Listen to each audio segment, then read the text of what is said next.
ਵਾਹਿਗੁਰੂ ਜੀ ਕਾ ਖਾਲਸਾ ਵਾਹਿਗੁਰੂ ਜੀ ਕੀ ਫਤਿਹ। ਅੱਜ ਦੀ ਗੁਰਮਤਿ ਕਲਾਸ ਵਿੱਚ ਹਾਜ਼ਰੀ ਭਰਨ ਵਾਲੇ ਸਾਰੇ ਵੀਰਾਂ ਭੈਣਾਂ ਨੂੰ ਜੀ ਆਇਆਂ ਨੂੰ ਆਖਦੇ ਹਾਂ ਜੀ।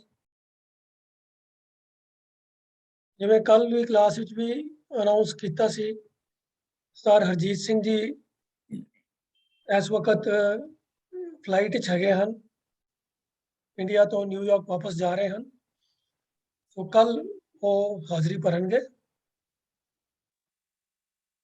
ਆਮ ਤੌਰ ਤੇ ਅੱਜ ਦੇ ਦਿਨ ਉਹ ਆਪ ਜੀ ਦੇ ਨਾਲ ਰਹਿਤ ਮਰਿਆਦਾ ਦੀ ਵਿਆਖਿਆ ਜਿਹੜੀ ਚੱਲ ਰਹੀ ਹੈ ਉਹ ਡਿਊਟੀ ਉਹ ਨਿਭਾਉਂਦੇ ਹਨ, ਪਰ ਉਹਨਾਂ ਦੀ ਐਬਸੈਂਸ ਵਿੱਚ ਸਰ ਰਾਜਾ ਸਿੰਘ ਜੀ ਦੀ ਡਿਊਟੀ ਲਗਾਈ ਗਈ ਸੀਗੀ, ਪਰ ਉਹਨਾਂ ਦੇ ਫੈਮਿਲੀ ਦੇ ਵਿੱਚ ਕੁਝ ਪਰੇਸ਼ਾਨੀ ਹੋਣ ਕਰਕੇ ਕੁਝ ਉਹਨਾਂ ਨੇ ਉਹ ਅੱਜ ਹਾਜ਼ਰ ਨਹੀਂ ਹੋ ਸਕਣਗੇ ਤੇ ਉਹਨਾਂ ਦੀ ਜਗ੍ਹਾ ਤੇ ਸਰ ਤਜਿੰਦਰ ਸਿੰਘ ਜੀ ਨੇ ਇਹ ਸੇਵਾ ਪ੍ਰਵਾਨ ਕੀਤੀ ਹੈ। ਤਾਂ ਅੱਜ ਸਰ ਤਜਿੰਦਰ ਸਿੰਘ ਜੀ ਦਿੱਲੀ ਤੋਂ ਆਪ ਜੀ ਦੇ ਨਾਲ ਜ਼ਿੰਦਗੀ ਦੇ ਅੰਦਰ ਸਹਿਜ ਕਿਵੇਂ ਆਵੇ ਇਸ ਵਿਸ਼ੇ ਦੇ ਬਾਰੇ ਗੁਰਮਤਿ ਵਿਚਾਰਾਂ ਦੀ ਸਾਂਝ ਕਰਨਗੇ। ਸੋ ਉਹਨਾਂ ਨੂੰ ਬੇਨਤੀ ਹੈ ਜੀ ਕਿ ਅੱਜ ਦੀ ਵਿਚਾਰ ਮੂਲ ਮੰਤਰ ਨਾਲ ਆਰੰਭ ਕਰਨ ਤੇ ਗੁਰਮਤਿ ਵਿੱਚ ਦੇ ਅਨੁਸਾਰ ਇਨਸਾਨ ਦੀ ਜ਼ਿੰਦਗੀ ਵਿੱਚ ਸਹਿਜ ਕਿਵੇਂ ਆ ਸਕਦਾ ਹੈ ਇਸ ਵਿਸ਼ੇ ਬਾਰੇ ਆਪ ਜੀ ਦੇ ਨਾਲ ਵਿਚਾਰ ਸਾਂਝੇ ਕਰਨਗੇ ਜੀ। ਸਰ ਤਜਿੰਦਰ ਸਿੰਘ ਜੀ। ਵਾਹਿਗੁਰੂ ਜੀ ਕਾ ਖਾਲਸਾ ਵਾਹਿਗੁਰੂ ਜੀ ਕੀ ਫਤਿਹ। ਇਕ ਓੰਕਾਰ ਸਤਨਾਮ ਕਰਤਾ ਪੁਰਖ ਨਿਰਭਉ ਨਿਰਵੈਰ ਅਕਾਲ ਮੂਰਤ ਅਜੂਨੀ ਸੈਭੰ ਗੁਰ ਪ੍ਰਸਾਦ। ਵਾਹਿਗੁਰੂ ਵਾਹਿਗੁਰੂ ਵਾਹਿਗੁਰੂ ਵਾਹਿਗੁਰੂ ਵਾਹਿਗੁਰੂ ਵਾਹਿਗੁਰੂ ਜੀ ਕਾ ਖਾਲਸਾ ਵਾਹਿਗੁਰੂ ਜੀ ਕੀ ਫਤਿਹ। ਅੱਜ ਜਿਵੇਂ ਵੀਰ ਜੀ ਨੇ ਅਨਾਉਂਸ ਕੀਤਾ ਹੈ ਕਿ ਅੱਜ ਦਾ ਜੋ ਵਿਸ਼ਾ ਆਪ ਜੀ ਨਾਲ ਵਿਚਾਰ ਕਰਨਾ ਹੈ ਉਹ ਹੈ ਕਿ ਸਾਡੇ ਜੀਵਨ ਵਿੱਚ ਬੜੀ ਉਥਲ ਪੁਥਲ ਰਹਿੰਦੀ ਹੈ ਤੇ ਜ਼ਿਆਦਾਤਰ ਸਾਡੇ ਜਿਹੜੇ ਮਨ ਹਨ ਉਹ ਮਾਇਕ ਪ੍ਰਭਾਵ ਦੇ ਹੇਠਾਂ ਰਹਿੰਦੇ ਹਨ। ਤੋ ਇਸ ਕਾਰਨ ਕਰਕੇ ਸਾਡੇ ਮਨ ਬਚਨ ਔਰ ਕਰਮ ਜਿਹੜੇ ਹਨ ਉਹ ਵੀ ਸਾਰੇ ਹੀ ਜਿਹੜੇ ਹਨ ਉਹ ਮਾਇਆ ਦੇ ਅਧੀਨ ਹੁੰਦੇ ਹਨ ਔਰ ਮਾਇਆ ਦੇ ਜਿਹੜੇ ਪ੍ਰਭਾਵ ਹਨ ਉਹਨਾਂ ਦਾ ਪ੍ਰਭਾਵ ਕਬੂਲ ਕਰਕੇ ਉਸ ਅਨੁਸਾਰ ਅਸੀਂ ਵਿਚਰਦੇ ਹਾਂ। ਗੁਰਮਤਿ ਦੇ ਵਿੱਚ ਇਸ ਵਿਸ਼ੇ ਦੇ ਬਾਰੇ ਬਹੁਤ ਕੁਝ ਗੁਰਬਾਣੀ ਦੇ ਵਿੱਚ ਸਾਨੂੰ ਦੱਸਿਆ ਗਿਆ ਹੈ, ਕਿਵੇਂ ਅਸੀਂ ਆਪਣੇ ਜੀਵਨ ਨੂੰ ਉਚੇਰਾ ਬਣਾ ਸਕਦੇ ਹਾਂ। ਤੋ ਇਸ ਵਿਸ਼ੇ ਦੇ ਉੱਪਰ ਅਸੀਂ ਸਭ ਤੋਂ ਪਹਿਲਾਂ ਇਹ ਵੇਖਦੇ ਹਾਂ ਕਿ ਜੀਵਨ ਵਿੱਚ ਸਹਿਜ ਕਿਵੇਂ ਆਵੇ। ਇਸ ਤੋਂ ਪਹਿਲਾਂ ਕਿ ਇਸ ਟੌਪਿਕ ਦੇ ਉੱਪਰ ਅੱਗੇ ਵਧੀਏ, ਅਸੀਂ ਇਹ ਦੇਖਦੇ ਹਾਂ ਕਿ ਜੋ ਸਹਿਜ ਲਫ਼ਜ਼ ਹੈ ਇਸ ਦਾ ਕੀ ਭਾਵ ਹੈ। ਤੋ ਜੋ ਵਿਦਵਾਨਾਂ ਦੇ ਮਹਾਨ ਕੋਸ਼ ਅਨੁਸਾਰ ਇਸ ਦੇ ਜਿਹੜੇ ਅਰਥ ਬਣਦੇ ਹਨ ਇਹ ਹੈ ਕਿ ਆਦਤ, ਸੁਭਾਅ, ਫਿਤਰਤ, ਪ੍ਰਕਿਰਤੀ, ਵਿਚਾਰ, ਵਿਵੇਕ, ਗਿਆਨ, ਆਨੰਦ, ਸ਼ੋਕ ਦਾ ਅਭਾਵ, ਤ੍ਰਿਪਤ ਅਵਸਥਾ, ਪਵਿੱਤਰ, ਸੁਸ਼ੀਲ। ਤੋ ਇਹ ਜਿਹੜੇ ਅਰਥ ਹਨ ਇਹਦੇ ਵਿੱਚ ਅਵਸਥਾ ਉਹ ਹੈ ਕਿ ਜਿਹਦੇ ਨਿਰੰਤਰ ਇੱਕ ਅਵਸਥਾ ਰਹਿੰਦੀ ਹੈ। ਉਹਦੇ 'ਚ ਜਿਵੇਂ ਅਸੀਂ ਗੁਰਬਾਣੀ 'ਚ ਦੇਖਦੇ ਹਾਂ ਕਿ ਕਬੂ ਜਿਹੜਾ ਊਬ ਚੜਤ ਹੈ ਕਬੂ ਜਾਏ ਪਿਆਲੇ, ਲੋਭੀ ਜਿਹੜਾ ਥਿਰ ਨਾ ਰਹਿਤ ਹੈ ਚਾਰੇ ਕੁੰਡਾ ਭਾਲੇ। ਤੋ ਕਦੀ ਤੇ ਸਾਡਾ ਜਿਹੜਾ ਮਨ ਹੈ ਉਹ ਬਹੁਤ ਹੀ ਗੁਰਮਤ ਓਰੀਐਂਟਡ ਹੋ ਜਾਂਦਾ ਹੈ। ਅਸੀਂ ਬੜੇ ਚੰਗੇ ਚੰਗੇ ਵਿਚਾਰ ਆਪਣੇ ਮਨ ਵਿੱਚ ਲਿਆਉਂਦੇ ਹਾਂ ਤੇ ਕੁਝ ਐਕਸ਼ਨ ਵੀ ਅਸੀਂ ਬੜੇ ਚੰਗੇ ਕਰਦੇ ਹਾਂ, ਲੇਕਿਨ ਇਨ ਦਾ ਵੈਰੀ ਨੈਕਸਟ ਮੂਮੈਂਟ ਸਾਡੇ ਜਿਹੜੇ ਮਨ ਦੇ ਵਿਚਾਰ ਹਨ ਉਹ ਪਲਟ ਜਾਂਦੇ ਹਨ ਔਰ ਮਾਇਆ ਦੇ ਪ੍ਰਭਾਵ ਹੇਠਾਂ ਅਸੀਂ ਕਈ ਐਸੇ ਕੰਮ ਕਰਦੇ ਹਾਂ ਜਿਸ ਕੰਮ ਦੇ ਨਾਲ ਜਿਹੜੀ ਅਸੀਂ ਚੰਗੀ ਗੱਲ ਕਰਕੇ ਚੰਗੀ ਸੋਚ ਕਰਕੇ ਕੋਈ ਚੰਗਾ ਕੰਮ ਕੀਤਾ ਹੁੰਦਾ ਹੈ ਉਸ ਦਾ ਬਿਲਕੁਲ ਰਿਵਰਸ ਹੋ ਜਾਂਦਾ ਹੈ। ਭਾਵ 2 ਕਦਮ ਅਸੀਂ ਅਗਰ ਅਧਿਆਤਮਵਾਦ ਵਾਲੇ ਪਾਸੇ ਚੱਲੇ ਹਾਂ ਤੇ 4 ਕਦਮ ਅਸੀਂ ਪਿੱਛੇ ਚੱਲ ਜਾਂਦੇ ਹਾਂ। ਤੋ ਸਾਡੀ ਜਿਹੜੀ ਸਪਿਰਿਚੁਅਲ ਐਡੀਫਿਕੇਸ਼ਨ ਹੈ, ਜਿਹੜੀ ਸਾਡੀ ਸਪਿਰਿਚੁਅਲ ਪ੍ਰੋਗਰੈਸ ਹੈ ਉਹ ਨੈਗੇਟਿਵ ਦੇ ਵਿੱਚ ਚਲੀ ਜਾਂਦੀ ਹੈ। ਤੋ ਸਾਡਾ ਜੀਵਨ ਜਿਹੜਾ ਹੈ ਉਹ ਆਪਣੇ ਸਵਾਸ ਲੈਂਦਿਆਂ ਹੋਇਆਂ ਵੀ ਆਪਣਾ ਜਿਹੜੇ ਮਹਾਰਾਜ ਨੇ ਸਵਾਸ ਬਖਸ਼ੇ ਹਨ ਉਸ ਦਾ ਸਮਾਂ ਅਸੀਂ ਬਰਬਾਦ ਕਰਦੇ ਰਹਿੰਦੇ ਹਾਂ। ਉਹ ਸਾਡੇ ਮਨ ਦੇ ਵਿੱਚ ਕੋਈ ਵੀ ਜਿਹੜੀ ਹੈ ਪ੍ਰਭੂ ਪ੍ਰਤੀ ਸ਼ਰਧਾ ਜਾਂ ਜਿਹੜੀ ਲਗਨ ਹੈ ਉਹ ਪੈਦਾ ਨਹੀਂ ਹੁੰਦੀ। ਤੋ ਇਹ ਜਿਹੜੀ ਅਵਸਥਾ ਹੈ ਇਸ ਦੇ ਬਾਰੇ ਅਸੀਂ ਸੋਚਦੇ ਹਾਂ ਕਿ ਆਨੰਦ ਸਾਹਿਬ ਦੇ ਵਿੱਚ ਸਾਨੂੰ ਸਤਿਗੁਰੂ ਜੀ ਨੇ ਬਖਸ਼ਿਸ਼ ਕੀਤੀ ਹੈ, ਆਨੰਦ ਆਨੰਦ ਸਭ ਕੋ ਕਹੇ। ਇੱਕ ਸਹਿਜ ਅਵਸਥਾ ਨੂੰ ਆਨੰਦ ਦੀ ਅਵਸਥਾ ਵੀ ਕਿਹਾ ਗਿਆ ਹੈ। ਤੋ ਇਸ ਆਨੰਦ ਦੀ ਅਵਸਥਾ ਜਿਹੜੀ ਹੈ ਉਹੀ ਚੌਥੇ ਪਦ ਵਾਲੀ ਅਵਸਥਾ ਹੈ। ਜਿਵੇਂ ਤੁਰਿਆ ਪਦ ਵਿੱਚ ਤਿੰਨ ਜਿਹੜੇ ਪਦ ਦੱਸੇ ਗਏ ਰਜੋਗੁਣ, ਤਮੋਗੁਣ, ਸਤੋਗੁਣ, ਇਹਨਾਂ ਸਾਰਿਆਂ ਤੋਂ ਜਦੋਂ ਸਾਡੀ ਸੋਚ ਮਨ ਕਰਕੇ, ਬਚਨਾ ਕਰਕੇ ਔਰ ਕਰਮਾਂ ਕਰਕੇ ਉੱਚੀ ਹੋ ਜਾਂਦੀ ਹੈ ਤਾਂ ਉਸ ਅਵਸਥਾ ਤੇ ਅਗਰ ਮਨੁੱਖ ਪਹੁੰਚ ਜਾਂਦਾ ਹੈ ਸਹਿਜ ਅਵਸਥਾ ਵਿੱਚ, ਤਾਂ ਉਸ ਅਵਸਥਾ ਵਿੱਚ ਜਾ ਕਰਕੇ ਫਿਰ ਥੱਲੇ ਗਿਰਾਵਟ ਨਹੀਂ ਹੁੰਦੀ, ਕਿਉਂਕਿ ਉਹ ਬੜੀ ਸੁਪਰੀਮ ਆਨੰਦ ਵਾਲੀ ਅਵਸਥਾ ਹੈ। ਉਹ ਇੱਕ ਸੱਚਖੰਡ ਵਾਲੀ ਅਵਸਥਾ ਹੈ ਕਿ ਜਿਸ ਦੇ ਵਿੱਚ ਮਨ ਸਾਚਾ, ਮੁਖ ਸਾਚਾ ਸੋਏ, ਅਵਰ ਨਾ ਵੇਖੇ ਤੁਸ ਏਕਸ ਬਿਨ ਕੋਏ, ਨਾਨਕ ਇਹ ਲਕਸ਼ਣ ਬ੍ਰਹਮ ਗਿਆਨੀ ਹੋਏ। ਤੋ ਜੋ ਬ੍ਰਹਮ ਗਿਆਨ ਪ੍ਰਾਪਤ ਮਨੁੱਖ ਦੀ ਅਵਸਥਾ ਹੁੰਦੀ ਹੈ ਉਹੀ ਇਸ ਸਹਿਜ ਅਵਸਥਾ ਵਿੱਚ, ਇੱਕ ਤੁਰਿਆ ਅਵਸਥਾ ਵਿੱਚ ਹੁੰਦੀ ਹੈ। ਇਹ ਹੈ ਬਹੁਤ ਜਿਹੜੀ ਹੈ ਉਹ ਜ਼ਰੂਰੀ ਹੈ। ਇਸ ਨੂੰ ਪ੍ਰਾਪਤ ਕਰਨ ਲਈ ਜਿਵੇਂ ਤੀਜੇ ਪਾਤਸ਼ਾਹ ਗੁਰੂ ਅਮਰਦਾਸ ਪਾਤਸ਼ਾਹ ਜੀ ਨੇ ਬਖਸ਼ਿਸ਼ ਕੀਤੀ ਹੈ ਕਿ ਆਨੰਦ ਆਨੰਦ ਸਭ ਕੋ ਕਹੈ, ਆਨੰਦ ਗੁਰੂ ਤੇ ਜਾਣਿਆ, ਕਿ ਗੁਰੂ ਤੋਂ ਹੀ ਇਸ ਆਨੰਦ ਦਾ ਪ੍ਰਾਪਤੀ ਹੋਣੀ ਹੈ, ਇਸ ਸਹਿਜ ਦੀ ਪ੍ਰਾਪਤੀ ਹੋਣੀ ਹੈ। ਜਾਣਿਆ ਆਨੰਦ ਸਦਾ ਗੁਰ ਤੇ, ਜਦੋਂ ਗੁਰੂ ਤੋਂ ਇਸ ਆਨੰਦ ਦੇ ਬਾਰੇ ਪ੍ਰਾਪਤੀ ਹੋਈ, ਜਦੋਂ ਸੁਣਿਆ ਇਸ ਆਨੰਦ ਦੇ ਬਾਰੇ, ਫਿਰ ਉਹ ਕਿਰਪਾ ਕਰੇ। ਉਸ ਪਰਮਾਤਮਾ ਨੇ ਟੁੱਟ ਕੇ ਕਿਰਪਾ ਕਰਕੇ ਗੁਰੂ ਜੀ ਨੇ ਕਿਰਪਾ ਕਰਕੇ ਕੀ ਕੀਤਾ, ਕਰ ਕਿਰਪਾ ਕਿਲ ਵਿਖ ਕੱਟੇ। ਸਾਡੇ ਅੰਦਰ ਜਿਹੜੇ ਪਾਪ ਕਰਮ ਸਨ, ਪਾਪ ਵਾਲੀ ਬਿਰਤੀ ਸੀ ਜਿਹੜੀ, ਉਸ ਨੂੰ ਕੱਢ ਦਿੱਤਾ। ਔਰ ਸਾਡੀਆਂ ਜਿਹੜੀਆਂ ਅੱਖਾਂ ਜਿਹੜੀਆਂ ਹਨ, ਨੈਣੋ ਨੀਂਦ, ਪਰ ਦ੍ਰਿਸ਼ਟ ਵਿਕਾਰ, ਸਰਵਣ ਸੋਏ ਸੁਨ ਨਿੰਦ ਵਿਚਾਰ, ਰਸਨਾ ਸੋਈ ਲੋਭ ਮੀਠੇ ਸਾਧ, ਮਨ ਸੋਇਆ ਮਾਇਆ ਬਿਸਮਾਦ, ਇਸ ਗ੍ਰਹਿ में ਕੋਈ ਜਾਗਤ ਰਹੇ, ਸਾਬਤ ਵਸਤ ਕੋ ਆਪਣੀ ਰਹੇ। ਤੋ ਇਹ ਜਿਹੜੇ ਸਾਡੇ ਗਿਆਨ ਇੰਦਰੇ ਸਨ, ਇਹ ਕਰਮ ਇੰਦਰੇ ਸਨ, ਇਹ ਸਾਰੇ ਜਿਹੜੇ ਹਨ ਮਾਇਆ ਦੇ ਪ੍ਰਭਾਵ ਹੇਠ ਸਨ। ਉਹ ਜਿਹੜੇ ਅੱਖਾਂ ਸਨ ਉਹ ਬੁਰਾਈ ਦੇਖਦੀਆਂ ਸਨ, ਕੰਨ ਜਿਹੜੇ ਹਨ ਬੁਰਾ ਸੁਣਦੇ ਸਨ, ਔਰ ਜਿਹੜੇ ਹੱਥ ਸਨ ਉਹ ਸਾਡੇ ਬੁਰੇ ਕੰਮ ਵਾਲੇ ਪਾਸੇ ਜਾਂਦੇ ਸਨ। ਬੁਰੇ ਕਾਮ ਕੋ ਊਠ ਖਲੋਇਆ, ਨਾਮ ਕੀ ਬੇਲਾ ਪੈ ਪੈ ਸੋਇਆ।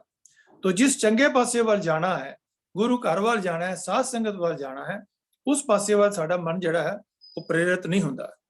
ਲੇਕਿਨ ਗੁਰੂ ਨੇ ਕਿਰਪਾ ਕਰਕੇ ਸਾਡੇ ਅੰਦਰੋਂ ਪਾਪ ਕਰਮ ਦੀ ਬਿਰਤੀ ਨੂੰ ਕੱਢ ਦਿੱਤਾ ਔਰ ਗਿਆਨ ਦਾ ਸੁਰਮਾ ਸਾਡੀਆਂ ਅੱਖਾਂ ਦੇ ਵਿੱਚ ਪਾ ਦਿੱਤਾ। ਤਾਂ ਉਹ ਅਵਸਥਾ ਹੋ ਗਈ ਅੰਤਰ ਗੁਰੂ ਅਰਾਧਨਾ, ਜੇਵਾ ਜਪ ਗੁਰ ਨਾਉ, ਨੇਤਰੀ ਸਤਗੁਰ ਪੇਖਣਾ, ਸਰਵਣੀ ਸੁਨਣਾ ਗੁਰ ਨਾਉ, ਸਤਗੁਰ ਸੇਤੀ ਰਤਿਆਂ, ਦਰਗਾਹ ਪਾਈਏ ਠਾਉ, ਕਹੋ ਨਾਨਕ ਕਿਰਪਾ ਕਰੇ, ਜਿਸ ਨੂੰ ਇਹ ਵਤ ਦੇ, ਜਗ ਮੇ ਉੱਤਮ ਕਾਂਢੀਏ ਵਿਰਲੇ ਕੇ।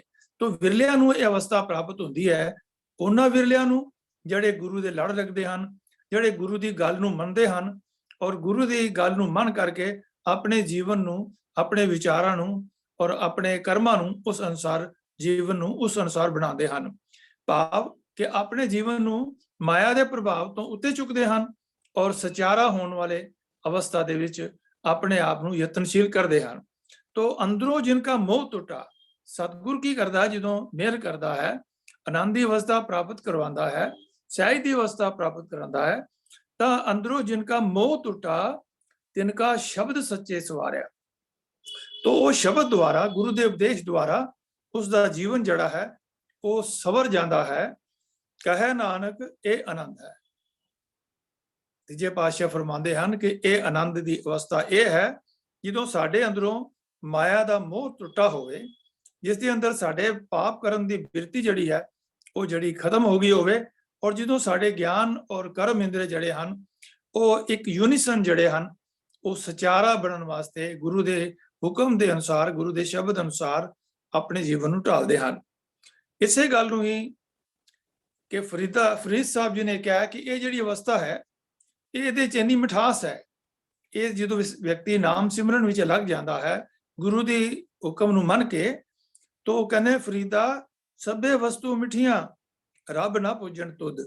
ਇਹ ਤ੍ਰਿਪਤ ਅਵਸਥਾ ਹੈ ਕਿ ਜਿਸ ਵੇਲੇ ਉਹਨੂੰ ਜਿੰਨਾ ਮਰਜ਼ੀ ਸੰਸਾਰਕ ਜਿਹੜੇ ਹਨ ਪ੍ਰਲੋਭਨ ਦਿੱਤੇ ਜਾਣ, ਜਿੰਨੇ ਮਰਜ਼ੀ ਉਹਨੂੰ ਸੰਸਾਰਕ ਵਸਤੂਆਂ ਵੱਡੀ ਤੋਂ ਵੱਡੀ ਚੀਜ਼ਾਂ ਦਿੱਤੀਆਂ ਜਾਣ, ਲੇਕਿਨ ਉਸ ਦਾ ਮਨ ਜਿਹੜਾ ਹੈ ਉਹ ਇੱਕ ਜਗ੍ਹਾ ਤੇ ਟਿਕਿਆ ਹੁੰਦਾ ਹੈ ਪ੍ਰਭੂ ਦੇ ਨਾਮ ਦੇ ਵਿੱਚ, ਪ੍ਰਭੂ ਦੇ ਸਿਮਰਨ ਦੇ ਵਿੱਚ, ਤੇ ਉਸ ਨੂੰ ਇਹ ਸਾਰੀਆਂ ਚੀਜ਼ਾਂ ਪ੍ਰਲੋਭਨ ਜਿਹੜੇ ਹਨ ਉਹ ਉਸ ਨੂੰ ਜਿਹੜੇ ਹਨ ਉਹ ਲੁਭਾਇਮਾਨ ਨਹੀਂ ਕਰ ਸਕਦੇ।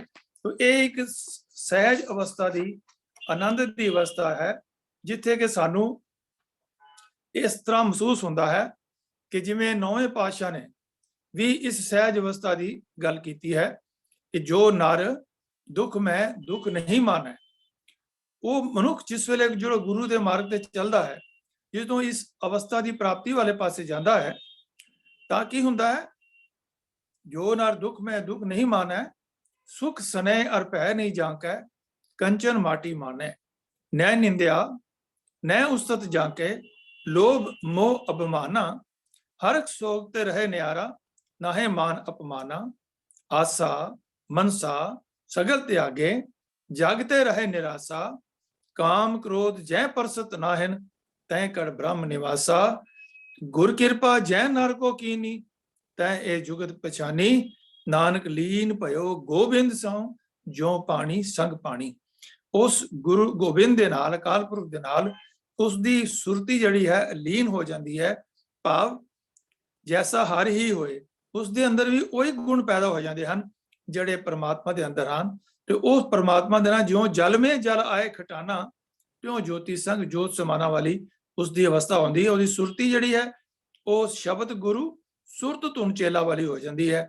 ਹਮੇਸ਼ਾ ਉਹਦੀ ਜਿਹੜੀ ਸੁਰਤੀ ਹੈ ਉਹ ਗੁਰੂ ਸ਼ਬਦ ਦੇ ਨਾਲ, ਪਰਮਾਤਮਾ ਦੀ ਉਸਤਤ ਦੇ ਨਾਲ ਜਿਹੜੀ ਹੈ ਉਹ ਲੱਗ ਜਾਂਦੀ ਹੈ। ਤੋ ਇਹ ਇੱਕ ਅਵਸਥਾ ਜਿਹੜੀ ਹੈ ਸਾਨੂੰ ਜਿਹੜੀ ਹੈ ਬਖਸ਼ਿਸ਼ ਕੀਤੀ ਹੈ। ਸੁਖਮਨੀ ਸਾਹਿਬ ਦੇ ਅੰਦਰ ਵੀ ਜੋ ਬ੍ਰਹਮ ਗਿਆਨੀ ਵਾਲੀ ਪੌੜੀ ਹੈ, ਉਸ ਦੇ ਅੰਦਰ ਵੀ ਸਾਨੂੰ ਇਹ ਸਮਝਾਉਂਦੇ ਹਨ ਕਿ ਬ੍ਰਹਮ ਗਿਆਨੀ ਸਦਾ ਸਮਦਰਸੀ, ब्रह्म ज्ञानी का ब्रह्म ध्यान, ब्रह्म ज्ञानी का कथया न जाए अदाकर, ब्रह्म ज्ञानी की गत ब्रह्म ज्ञानी जाने, ब्रह्म ज्ञानी आप परमेश्वर। तो सहज अवस्था दी ये जो इंडिकेशंस हैं ये सानू उस पासे वाले जाते हैं कि कबीर जिस मरने ते जग डरा है मेरा मन आनंद, वो हुण माया दे ढे चढ़ के जड़ी है वो आत्मक मौते नहीं मरदा, ਤੇ ਉਹ ਕਿਸ ਅਵਸਥਾ ਤੇ ਜਾਂਦਾ ਹੈ ਕਿ ਜਿਹੜੇ ਜਿਸ ਤੋਂ ਲੋਕੀ ਡਰਦੇ ਨੇ ਕਿ ਮਾਇਆ ਤੋਂ ਅਸੀਂ ਆਪਣੇ ਆਪ ਨੂੰ ਬਚਾ ਲਈਏ, ਲੇਕਿਨ ਉਸ ਇਸ ਅਵਸਥਾ ਦੇ ਉੱਪਰ ਇੰਨੀ ਸੂਰਮਗਤੀ ਵਾਲੇ ਪਾਸੇ ਚੱਲ ਜਾਂਦਾ ਹੈ ਕਿ ਉਹ ਆਨੰਦ ਦੀ ਅਵਸਥਾ ਵਿੱਚ ਆ ਕੇ ਉਹਨੂੰ ਸਰੀਰਕ ਮੌਤ ਦਾ ਭੈ ਜਿਹੜਾ ਹੈ ਉਹ ਨਹੀਂ ਰਹਿੰਦਾ। ਸੋ ਸਹਿਜ ਅਵਸਥਾ ਦੇ ਵਿੱਚ ਵਿਅਕਤੀ ਨਿਡਰ ਔਰ ਨਿਰਭੈ ਹੋ ਜਾਂਦਾ ਹੈ ਤੇ ਸ਼ਹਾਦਤ ਦੇ ਜਾਮ ਦੀ ਵਾਸਤੇ ਵੀ ਆਸਾਨੀ ਨਾਲ ਹੀ ਜਿਹੜਾ ਹੈ ਉਹ ਚਾਈ ਜਿਹੜਾ ਜਾਂਦਾ ਹੈ। ਔਰ ਇਸ ਅਵਸਥਾ ਦੇ ਵਿੱਚ ਸਾਡੀ ਅਗਵਾਈ ਜਿਹੜੀ ਹੈ ਉਹ ਗੁਰੂ ਅਰਜਨ ਦੇਵ ਪਾਤਸ਼ਾਹ ਜੀ ਦੀ ਸ਼ਹਾਦਤ ਹੈ, ਗੁਰੂ ਹਰਗੋਬਿੰਦ ਪਾਤਸ਼ਾਹ ਜੀ ਦੀ ਬਹਾਦਰੀ ਹੈ ਜੰਗ ਵਿੱਚ, ਗੁਰੂ ਤੇਗ ਬਹਾਦਰ ਸਾਹਿਬ ਦੀ ਸ਼ਹਾਦਤ ਹੈ, ਗੁਰੂ ਗੋਬਿੰਦ ਸਿੰਘ ਮਹਾਰਾਜ ਜੀ, ਉਹਨਾਂ ਦੇ ਸਾਰਾ ਪਰਿਵਾਰ, ਸਰਵੰਸ, ਹੋਰ ਪਿਆਰੇ ਗੁਰਸਿੱਖ ਭਾਈ ਮਨੀ ਸਿੰਘ ਜੀ, ਬਾਬਾ ਦੀਪ ਸਿੰਘ ਜੀ, ਬਾਬਾ ਬੰਦਾ ਬਹਾਦਰ ਸਿੰਘ ਜੀ, ਬਾਬਾ ਬੰਦਾ ਬਹਾਦਰ ਜੀ, ਔਰ ਭਾਈ ਮਤੀ ਦਾਸ, ਭਾਈ ਸਤੀ ਦਾਸ ਤੇ ਭਾਈ ਦਿਆਲਾ ਜੀ, ਇਹ ਇੱਕ ਸਹਿਜ ਅਵਸਥਾ ਵਿੱਚ ਪਹੁੰਚ ਗਏ ਸਨ ਕਿ ਜਿਸ ਵੇਲੇ ਇਹਨਾਂ ਨੂੰ ਸਰੀਰਕ ਕਸ਼ਟ ਜਿਹੜੇ ਹਨ ਮੈਕਸਿਮਮ ਉਹ ਦਿੱਤੇ, ਲੇਕਿਨ ਉਹਨਾਂ ਦੇ ਅੰਦਰੋਂ ਉਹ ਜੋ ਅਵਸਥਾ ਸੀ, ਅਡੋਲ ਅਵਸਥਾ ਸੀ, ਉਹ ਡੋਲੇ ਨਹੀਂ, ਕਿਉਂਕਿ ਉਹਨਾਂ ਦੇ ਅੰਦਰੋਂ ਮੌਤ ਦਾ ਡਰ ਖਤਮ ਹੋ ਗਿਆ ਸੀ। ਤੋ ਜਦੋਂ ਅਸੀਂ ਸਹਿਜ ਅਵਸਥਾ ਸਮਝਦੇ ਹਾਂ, ਇਸ ਤਰ੍ਹਾਂ ਨਹੀਂ ਹੈ ਕਿ ਜਸਟ ਲਾਈਕ ਏ ਡੈਡ ਵੁੱਡ, ਕਿ ਜਿਵੇਂ ਜੋਗੀ ਸਨ, ਜੋਗੀ ਸਮਾਧੀ ਲਗਾ ਕੇ ਬੈਠ ਜਾਂਦੇ ਸਨ, ਲੇਕਿਨ ਉਹ ਸਮਾਧੀਆਂ ਲਗਾ ਕੇ ਉਹ ਉਹਨਾਂ ਨੂੰ ਨਾ ਕੋਈ ਕਿਸੇ ਚੰਗੇ ਦਾ ਅਸਰ ਹੁੰਦਾ ਨਾ ਮਾੜੇ ਦਾ ਅਸਰ ਹੁੰਦਾ ਸੀ। ਲੇਕਿਨ ਇਹ ਜੋ ਗੁਰਮਤਿ ਵਿੱਚ ਜਿਹੜੀ ਸਹਿਜ ਅਵਸਥਾ ਦੀ ਗੱਲ ਕੀਤੀ ਗਈ ਹੈ, ਇਹ ਉਹ ਅਵਸਥਾ ਹੈ ਕਿ ਜਿਸ ਦੇ ਅੰਦਰ ਮਾਇਆ ਦੀ ਜਾਂ ਪ੍ਰਲੋਭਨ ਕੋਈ ਵੀ ਉਹਨੂੰ ਮੌਤ ਦਾ ਡਰ ਵੀ ਹੈ। ਅਗਰ ਸਰੀਰ ਦੀ ਲੋੜ ਹੈ, ਸ਼ਹੀਦੀ ਦੇਣ ਦੀ ਲੋੜ ਹੈ, ਤਾਂ ਹੱਸ ਦੇ ਉੱਪਰ ਹੱਸ ਕੇ ਉਹ ਸ਼ਹੀਦੀਆਂ ਦਿੰਦੇ ਹਨ। ਗਰਜਾ ਸਿੰਘ, ਭਾਈ ਬੋਤਾ ਸਿੰਘ ਅਸੀਂ ਦੇਖ ਲਈਏ, ਅਸੀਂ ਸ਼ਾਹਬਾਜ਼ ਸਿੰਘ, ਸੁਬੇਗ ਸਿੰਘ ਦੇਖ ਲਈਏ, ਅਸੀਂ ਅਨੇਕਾਂ ਸਿੱਖ ਜਿਹੜੇ ਦੇਖ ਲਈਏ ਜਿਨ੍ਹਾਂ ਨੇ ਕਿ ਅਨੇਕਾਂ ਸ਼ਹਾਦਤਾਂ ਦਿੱਤੀਆਂ ਹਨ। ਇਹ ਗੁਰੂ ਦੇ ਉਪਦੇਸ਼ ਦੇ ਚੱਲ ਕੇ ਅਡੋਲ ਅਵਸਥਾ ਨੂੰ ਪ੍ਰਾਪਤ ਸੀਗੇ। ਤੋ ਇਸ ਅਡੋਲ ਅਵਸਥਾ ਵਿੱਚ ਪਹੁੰਚਣ ਦੇ ਕਾਰਨ ਹੀ ਉਹ ਇਹਨੇ ਵੱਡੇ ਵੱਡੇ ਜਿਹੜੇ ਹਨ ਉਹ ਕਾਰਨਾਮੇ ਜਿਹੜੇ ਹਨ ਉਹ ਕਰ ਸਕਿਆ। ਤੋ ਅਸੀਂ ਹੁਣ ਦੇਖੀਏ ਕਿ ਇਹ ਜਿਹੜਾ ਅਵਸਥਾ ਹੈ ਇਸ ਵਾਸਤੇ ਯਤਨ ਕੀ ਕਰਨੇ ਪੈਣੇ, ਤੇ ਜੇ ਆਪਣੇ ਆਪ ਤਾਂ ਪ੍ਰਾਪਤੀ ਹੋਣੀ ਨਹੀਂ ਹੈ। ਤੋ ਇਸ ਵਾਸਤੇ ਗੁਰੂ ਗੌੜੀ ਕਬੀਰ ਸਾਹਿਬ ਜੀ ਦੀ ਜਿਹੜੀ ਹੈ 333 ਅੰਕ ਦੇ ਉੱਪਰ ਇਹ ਸੁਭਾਇਮਾਨ ਹੈ। ਇਹਨਾਂ ਪੰਕਤੀਆਂ ਦਾ ਥੋੜਾ ਵਿਚਾਰ ਕਰੀਏ, ਗੁਰਬਾਣੀ ਤੋਂ ਰੋਸ਼ਨੀ ਲਈਏ ਕਿ ਸਹਿਜ ਕੀ ਅਕਥ ਕਥਾ ਹੈ ਨਿਰਾਰੀ। ਮਨੁੱਖ ਦੇ ਮਨ ਦੀ ਅਡੋਲਤਾ ਇੱਕ ਐਸੀ ਹਾਲਤ ਹੈ ਜੋ ਨਿਰਾਲੀ ਆਪਣੇ ਵਰਗੀ ਆਪ ਹੀ ਹੈ। ਇਸ ਵਾਸਤੇ ਉਸ ਦਾ ਸਹੀ ਸਰੂਪ ਬਿਆਨ ਨਹੀਂ ਕੀਤਾ ਜਾ ਸਕਦਾ। ਕਹਿੰਦੇ ਕਹੋ ਕਬੀਰ ਗੁੰਗੇ ਗੁੜ ਖਾਇਆ, ਪੁੱਛ ਹੈ ਤੋ ਕਿਆ ਕਹੀਏ, ਕਿ ਉਹ ਸੈਣਤ ਨਾਲ ਹੀ ਦੱਸ ਸਕਦਾ ਹੈ ਜਿਸ ਨੇ ਜਿਹਨੇ ਚਾਖੀ ਸੋਈ ਜਾਣੇ ਗੁੰਗੇ ਕੀ ਮਠਿਆਈ। ਕਿ ਗੁੰਗੇ ਦੀ ਮਠਿਆਈ ਜਿਹੜੀ ਹੈ ਖਾਧੀ ਹੋਈ, ਉਹ ਸਿਰਫ ਇਸ਼ਾਰਿਆਂ ਨਾਲ ਹੀ ਆਪਣੇ ਅਨੁਭਵ ਨੂੰ ਦੱਸ ਸਕਦਾ ਹੈ, ਉਹਨੂੰ ਬਿਆਨ ਨਹੀਂ ਕਰ ਸਕਦਾ ਕਿ ਉਹਨੂੰ ਕਿੰਨਾ ਆਨੰਦ ਆ ਰਿਹਾ ਹੈ। ਤੁਲ ਨਹੀਂ ਚੜਾ ਜਾਏ ਨਾ ਮੁਕਾਤੀ, ਹਲਕੀ ਲਗੇ ਨਾ ਭਾਰੀ। ਇਸ ਅਵਸਥਾ ਇਹ ਅਵਸਥਾ ਕਿਸੇ ਚੰਗੇ ਤੋਂ ਚੰਗੇ ਸੁਖ ਨਾਲ ਵੀ ਸਾਵੀਂ ਤੋਲੀ ਮਿਣੀ ਨਹੀਂ ਜਾ ਸਕਦੀ, ਕੰਪੇਅਰ ਨਹੀਂ ਕੀਤੀ ਜਾ ਸਕਦੀ। ਦੁਨੀਆ ਵਿੱਚ ਕੋਈ ਐਸਾ ਸੁਖ ਐਸ਼ਵਰਜ ਨਹੀਂ ਹੈ ਜਿਸ ਦੇ ਟਾਕਰੇ ਤੇ ਆਖਿਆ ਜਾ ਸਕੇ ਕਿ ਸਹਿਜ ਅਵਸਥਾ ਇਸ ਤੋਂ ਘਟੀਆ ਹੈ ਜਾਂ ਵਧੀਆ ਹੈ। ਇਹ ਨਹੀਂ ਕਿਹਾ ਜਾ ਸਕਦਾ ਕਿ ਦੁਨੀਆ ਦੇ ਵਧੀਆ ਤੋਂ ਵਧੀਆ ਕਿਸੇ ਸੁਖ ਨਾਲੋਂ ਇਹ ਹੌਲੇ ਮੇਲ ਦੀ ਹੈ ਜਾਂ ਚੰਗੀ ਹੈ। ਆਪ ਦੁਨੀਆ ਦਾ ਕੋਈ ਵੀ ਸੁਖ ਇਸ ਅਵਸਥਾ ਨਾਲ ਬਰਾਬਰੀ ਨਹੀਂ ਕਰ ਸਕਦਾ ਹੈ। ਇਹ ਸਹਿਜ ਅਵਸਥਾ ਕਬੀਰ ਸਾਹਿਬ ਜੀ ਸਾਨੂੰ ਇੱਥੇ ਬਿਆਨ ਕਰਕੇ ਦੱਸ ਰਹੇ ਹਨ, ਔਰ ਫਿਰ ਸਾਨੂੰ ਇਹ ਕਹਿ ਰਹੇ ਹਨ ਕਿ ਇਸ ਅਵਸਥਾ ਦੇ ਅੰਦਰ ਪਹੁੰਚ ਕੇ, ਜਿਵੇਂ ਦੁਨਿਆਵੀ ਦੇ ਵਿੱਚ ਜਿਹੜੇ ਦੂਸਰੇ ਧਰਮ ਵਾਲੇ ਨੇ, ਉਹਨਾਂ ਨੇ ਵੀ ਸਮਾਧੀਆਂ ਲਗਾਈਆਂ ਨੇ, ਉਹਨਾਂ ਨੇ ਵੀ ਇਸ ਅਵਸਥਾ 'ਚ ਪਹੁੰਚਣ ਦੀ ਕੋਸ਼ਿਸ਼ ਕੀਤੀ ਹੈ, ਜਲ ਧਾਰਾ ਕੀਤੀਆਂ ਹਨ, ਬੜੇ ਬੜੇ ਉਹਨਾਂ ਨੇ ਜਿਹੜੇ ਯੋਗ ਜਿਹੜੇ ਹਨ ਆਸਨ ਕੀਤੇ ਹਨ, ਉਹਨਾਂ ਨੇ ਬੜੇ ਬੜੇ ਜਿਹੜੇ ਹਨ ਕਿ ਧੂਣੀਆਂ ਤਾਈਆਂ ਹਨ, ਬੜੇ ਕਠਿਨ ਜਿਹੜੇ ਹਨ ਉਹ ਕਰਮ ਉਹਨਾਂ ਨੇ ਕੀਤੇ ਹਨ, ਜਿਹਨੂੰ ਅਸੀਂ ਕਰਮਕਾਂਡ ਕਹਿੰਦੇ ਹਾਂ। ਔਰ ਉਹਨਾਂ ਕਰਮਕਾਂਡ ਕਰਕੇ ਉਹਨਾਂ ਦੀ ਜਿਹੜੀ ਇੱਛਾ ਹੈ, ਉਹ ਇੱਛਾ ਇਹ ਰਹਿ ਜਾਂਦੀ ਹੈ ਕਿ ਸਾਨੂੰ ਜਿਹੜੀ ਹੈ ਉਹ ਬ੍ਰਹਮਪੁਰੀ ਪ੍ਰਾਪਤ ਹੋਵੇ, ਸਾਨੂੰ ਵਿਸ਼ਨੂਪੁਰੀ ਪ੍ਰਾਪਤ ਹੋਵੇ, ਸਾਨੂੰ ਇੰਦਰਪੁਰੀ ਦੇ ਜਿਹੜੇ ਸੁੱਖ ਹਨ, ਜਿਹੜੀ ਸਾਨੂੰ ਸਵਰਗ ਦੇ ਜਿਹੜੇ ਹਨ ਨਜ਼ਾਰੇ, ਉਹ ਸਾਨੂੰ ਪ੍ਰਾਪਤ ਹੋਣ। ਲੇਕਿਨ ਜਿਹੜਾ ਸਹਿਜ ਅਵਸਥਾ ਦੇ ਵਿੱਚ ਵਿਅਕਤੀ ਹੈ, ਉਸ ਨੂੰ ਇਹ ਪਤਾ ਲੱਗ ਜਾਂਦਾ ਕਿ ਉਸ ਅਡੋਲ ਅਵਸਥਾ ਐਸੀ ਹੈ ਕਿ ਤੈ ਪਾਵਸ ਸਿੰਧ ਧੂਪ ਨਹੀਂ ਛਈਆਂ, ਤੈ ਉਤਪਤ ਪਰਲੋ ਨਹੀਂ। ਉਹ ਅਡੋਲ ਅਵਸਥਾ ਐਸੀ ਹੈ ਕਿ ਉਸ ਵਿੱਚ ਅੱਪੜ ਕੇ ਮਨੁੱਖ ਨੂੰ ਪਾਵਸ ਦਾ ਭਾਵ ਹੈ ਕਿ ਵਰਖਾ, ਜਿੱਥੇ ਵਰਖਾ ਦਾ ਰਾਜਾ ਇੰਦਰ ਮੰਨਿਆ ਗਿਆ ਹੈ, ਕਿ ਉਸ ਦਾ ਮੋਹ ਜਿਹੜਾ ਹੈ ਉਹ ਇੰਦਰਪੁਰੀ ਦੇ ਨਜ਼ਾਰਿਆਂ ਵੱਲ ਨਹੀਂ ਜਾਂਦਾ। ਸਿੰਧ ਭਾਵ ਸਮੁੰਦਰ ਤੋਂ ਭਾਵ ਹੈ ਕਿ ਜਿੱਥੇ ਕਿ ਪੁਰਾਣਾ ਅਨੁਸਾਰ ਵਿਸ਼ਨੂੰ ਭਗਵਾਨ ਖੀਰ ਸਮੁੰਦਰ ਵਿੱਚ ਨਿਵਾਸ ਕਰਦੇ ਸਨ। ਤੋਂ ਭਾਵ ਹੈ ਕਿ ਉਸ ਜਿਹੜੇ ਸਮੁੰਦਰ ਦੇ ਜਿਹੜੇ ਨਜ਼ਾਰੇ ਹਨ, ਉਹ ਵੀ ਜਿਹੜਾ ਹੈ ਮਨੁੱਖ ਨੂੰ ਆਪਣੇ ਵੱਲ ਡੁਲਾ ਨਹੀਂ ਸਕਦੇ, ਆਪਣੇ ਵਾਲੇ ਪਾਸੇ ਉਹਨੂੰ ਖਿੱਚ ਨਹੀਂ ਪਾ ਸਕਦੇ। ਧੂਪ ਨਹੀਂ ਛਈਆ, ਧੂਪ ਦਾ ਭਾਵ ਹੈ ਜਿਵੇਂ ਸੂਰਜ ਦਾ ਸੋਮਾ, ਧੁੱਪ ਦਾ ਸੋਮਾ ਸੂਰਜ ਲੋਕ ਹੈ, ਛਈਆਂ ਛਾਂ ਮੈਨੇ ਚੰਦਰ ਲੋਕ ਹੈ। ਉਤਪਤ ਪੈਦਾਇਸ਼ ਭਾਵ ਇਸ ਸ੍ਰਿਸ਼ਟੀ ਨੂੰ ਪੈਦਾ ਕਰਨ ਵਾਲਾ ਬ੍ਰਹਮਾ ਨੂੰ ਮੰਨਿਆ ਗਿਆ ਹੈ। ਸੋ ਬ੍ਰਹਮਪੁਰੀ ਪਰਲੋ ਨਾਸ਼ ਸ਼ਿਵ ਜੀ ਕਰਨ ਵਾਲੇ ਹਨ। ਤੋਂ ਇਹਨਾਂ ਸਾਰਿਆਂ ਵਾਲੇ ਪਾਸੇ ਸ਼ਿਵਪੁਰੀ ਵਾਸਤੇ ਵੀ ਉਹਨਾਂ ਦਾ ਮਨ ਜਿਹੜਾ ਹੈ ਇਸ ਅਵਸਥਾ ਦੇ ਅੰਦਰ ਡੋਲਦਾ ਨਹੀਂ ਹੈ। ਇਸ ਗੱਲ ਨੂੰ ਕਬੀਰ ਸਾਹਿਬ ਨੇ ਵੀ ਸਾਨੂੰ ਫਰਮਾਇਆ ਹੈ ਕਿ ਉਸ ਡੋਲ ਅਵਸਥਾ ਦੇ ਵਿੱਚ ਜਿਹੜੀ ਅਸੀਂ ਗੁਰਬਾਣੀ ਵੀ ਦੇਖਦੇ ਹਾਂ ਕਿ ਜਿਹੜਾ ਗੁਰਮੁਖ ਹੈ, ਉਹ ਗੁਰਮੁਖ ਜਿਹੜਾ ਹੈ ਉਹ ਇਹਨਾਂ ਨਰਕ ਸਵਰਗ ਤੇ ਉੱਚਾ ਹੈ। ਨਰਕ ਸਵਰਗ ਦੇ ਪਾਸੇ ਉਹ ਨਹੀਂ ਜਾਂਦਾ, ਉਹਦਾ ਧਿਆਨ ਜਿਹੜਾ ਜਾਂਦਾ ਨਹੀਂ ਹੈ।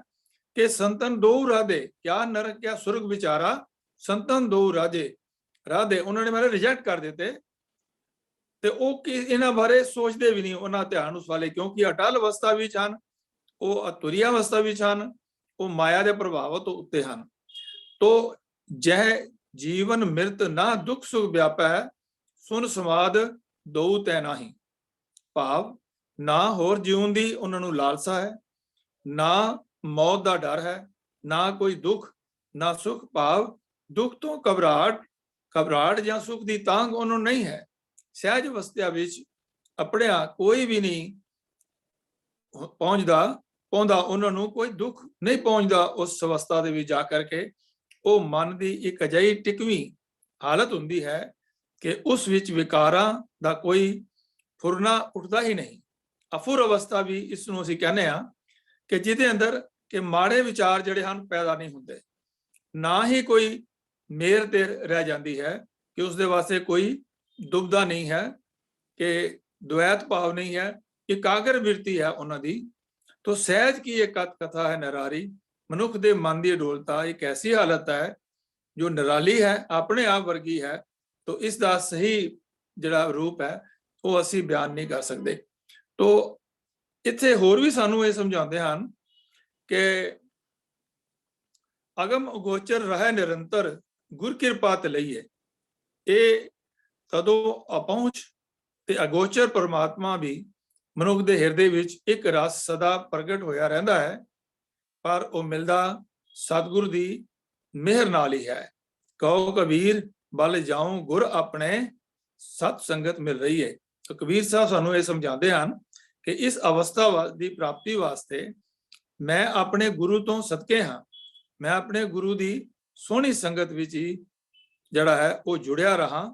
ਪ੍ਰਭੂ ਦੀ ਸਿਫਤ ਸਲਾਹ ਕੀਤਿਆਂ ਮਨੁੱਖ ਦੇ ਮਨ ਵਿੱਚ ਸਹਿਜ ਅਵਸਥਾ ਪੈਦਾ ਹੁੰਦੀ ਹੈ, ਮਨ ਵਿੱਚ ਸ਼ਾਂਤੀ ਉਪਜਦੀ ਹੈ, ਮਨ ਵਿੱਚ ਰਹਿਸ ਉਪਜਦਾ ਹੈ। ਜਿਵੇਂ ਬਾਣੀ ਚ ਆਦਾ ਰਸਨਾ ਗੁਣ ਗੋਪਾਲ ਨਿਤ ਗਾਇਣ, ਸ਼ਾਂਤ ਸਹਿਜ ਰਹਿਸ ਮਨ ਉਪਜਿਓ ਸਗਲੇ ਦੁਖ ਭੁਲਾਏ। तो इत्थे ये गल साफ हो गई कि सहज अवस्था कोई ऐसी अवस्था है जिस विच शांति खिड़ाव दा होना जरूरी है। इस तरह जिहड़ी है ये मेहर ते जिहड़ी है वो बिल्कुल खत्म हो जाती है और प्रेम दे रस दे विच एक रस जिहड़ा है वो मनुख जिहड़ा है वो जुड़ जाता है, उसकी अवस्था ऐसी हो जाती है। फिर ये गल है कि जदों इस अवस्था दे विच पहुंचण वास्ते सानू होर की कुछ करना पैंदा है कि साडा जीवन विच सहज आ जावे, किवें आ जावे, असीं गुरु दे मार्ग ते चलना है। फिर साडा निता प्रति दा जीवन भी उसे तरीके दा होना चाहिए है। साडे बचन, साडा बोल, साडा कर्म वो किस तरह दे होने चाहिए ने।